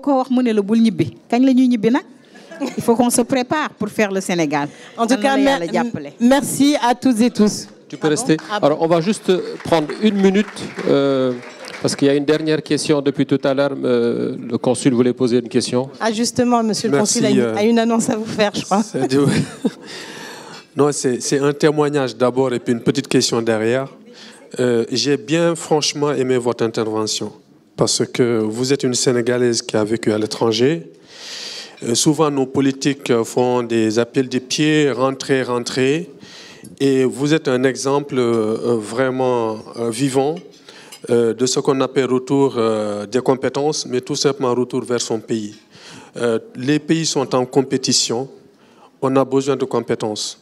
Vous avez parlé de OFI tout à l'heure. Nous travaillons beaucoup avec le gouvernement français sur les questions de flux migratoires. Et des fois, nous sommes opposés sur des questions. Est-ce qu'il faut faire repartir les jeunes? Je leur dis, nous avons besoin de ces jeunes. C'est nous qui sommes plutôt plus interpellés que vous sur cette question de retour, que vous pensant à des questions de problèmes de titre de séjour. Et franchement, je vous dis bravo et j'aimerais bien que vous insistiez sur ce problème de retour. Parfois, c'est un problème parce que les gens pensent qu'il faut un tapis rouge. Un tapis rouge, ça n'existe nulle part. On vient, on fait valoir des compétences. Il y a un besoin et le besoin, il est réel et il est imminent parce que ça bouge dans tous les secteurs. La grande distribution, c'est un gros secteur consommateur d'emploi et à tous les niveaux, au niveau finance, de la distribution, de la logistique Il y a énormément de niches là-dedans et je pense que ceux qui sont là aujourd'hui ou les jeunes qui terminent les études, je pense que ce serait important que vous incitiez là-dessus et franchement, là-dessus, je vous dis bravo. J'ai juste une question sur l'intérimaire. J'ai jamais su que c'était réglementé au Sénégal. Est-ce que vous pouvez nous en parler un tout petit peu? Bien sûr. Merci. Alors justement, non, il n'y a pas que sur l'intérimaire. Hein. Moi, j'ai été extrêmement étonnée. Je ne vous cache pas, hein, moi, j'ai rejoint l'International Staffing Company. Je suis un pur produit, enfin, je suis du marketing, de la vente. Les RH étaient un secteur que je ne connaissais pas, que j'ai découvert, que j'ai adoré. Le capital humain, c'est quelque chose de fantastique. Et il n'y a pas que l'intérimaire qui est réglementé. J'ai été extrêmement surprise de voir comment les emplois sont encadrés au Sénégal. La législation sénégalaise, elle est quasiment calquée sur ce qui se fait en France. Quand vous voulez recruter quelqu'un, vous devez passer par l'inspection du travail qui doit donner son accord. Voilà, c'est très réglementé.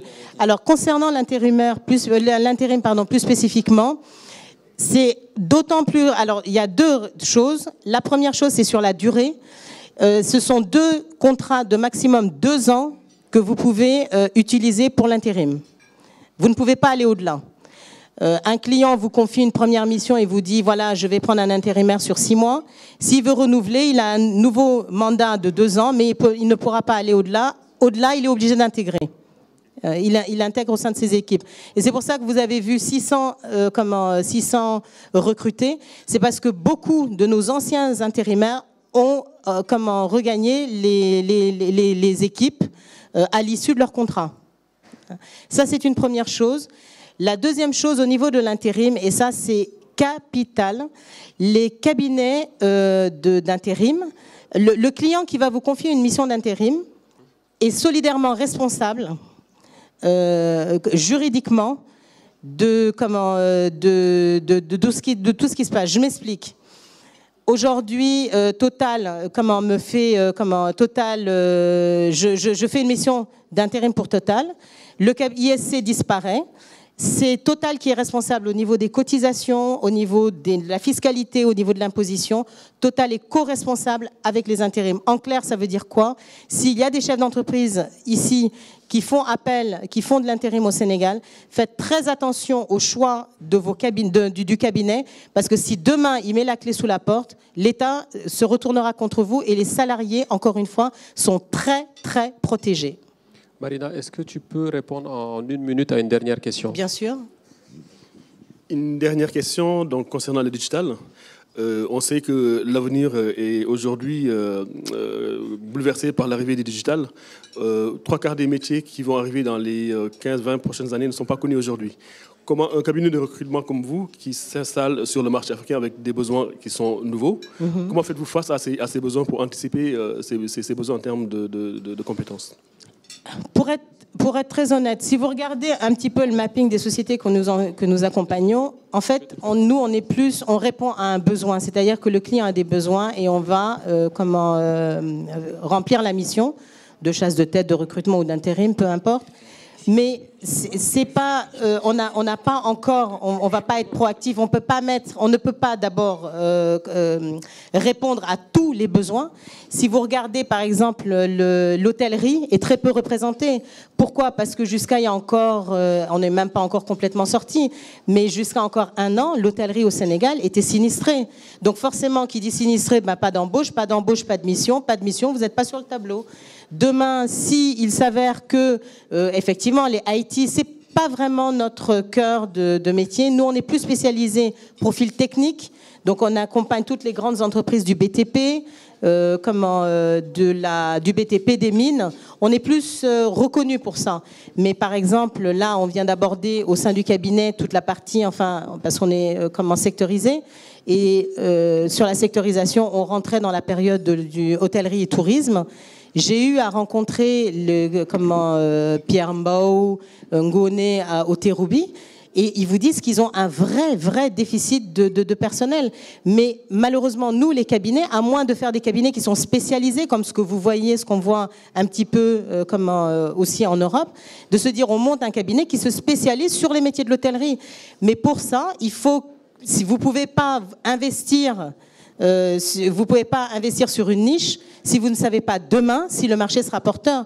Et moi, j'ai juste pour finir, je voudrais interpeller monsieur le consul général. Vous me disiez que vous comptez sur nous pour diffuser. Moi, je me fais ambassadrice quand vous voulez. Mais par contre, c'est plus vous, les pouvoirs publics, qui détenez les rênes pour faire rentrer. Parce qu'aujourd'hui, ce sont quand même beaucoup d'initiatives personnelles, d'opportunités qui se sont présentées à nous. Mais en toute sincérité, et on est entre nous, l'État, il brille par son absence. Si vous voulez que les Sénégalais rentrent, mais mettez ce qu'il faut pour qu'ils rentrent. Et n'attendons pas non plus tout aujourd'hui sous les géants de l'AFD ou du co-développement ou des autres. Nous, l'État sénégalais sait qu'il a besoin de ces talents et de la matière grise. Faites ce qu'il faut pour qu'on rentre. Enfin, ou tout du moins, moi je suis déjà rentrée et je ne reviendrai pas. Mais pour qu'ils rentrent. Merci, merci Marina. Alors Marina, elle est là jusqu'à 2h, 3h du matin, jusqu'à demain. Jusqu'à demain. Demain, 16h, je rentre chez moi. Voilà, donc merci encore. Donc on va poursuivre. Merci beaucoup Marina. C'est moi qui vous remercie. Donc on va poursuivre notre soirée et donc on a un dispositif en fait qu'on a introduit dans l'espace Diapo pour vous permettre de vous connaître, parce qu'on a constaté qu'il y avait beaucoup de personnes qui venaient ici et qui n'avaient pas l'opportunité d'échanger, même assis sur la même table. Donc je vais inviter notre expert en icebreaking qui s'appelle Samir Sow, qui est dans le comité de pilotage pour la suite. Bonsoir. Alors, est-ce que la soirée se passe bien ? Bon, vous avez été un peu frustré, j'imagine, que notre invité principal nous quitte si précipitamment, mais j'espère que vous n'étiez pas là que pour ça, que vous étiez là aussi pour faire connaissance les uns avec les autres. Et donc, je vous invite à ce titre à un petit jeu. Alors, si vous voulez, vous pouvez changer de table, parce que peut-être que vous avez déjà cassé la glace avec vos voisins et voisines. Vous faites comme vous voulez. Si vous voulez, vous restez aussi, mais bon, ça serait bien de changer de table. Alors, l'idée, c'est de vous permettre, en fait, de raconter une histoire commune. Donc, c'est pour ça que ça s'appelle l'histoire enchaînée.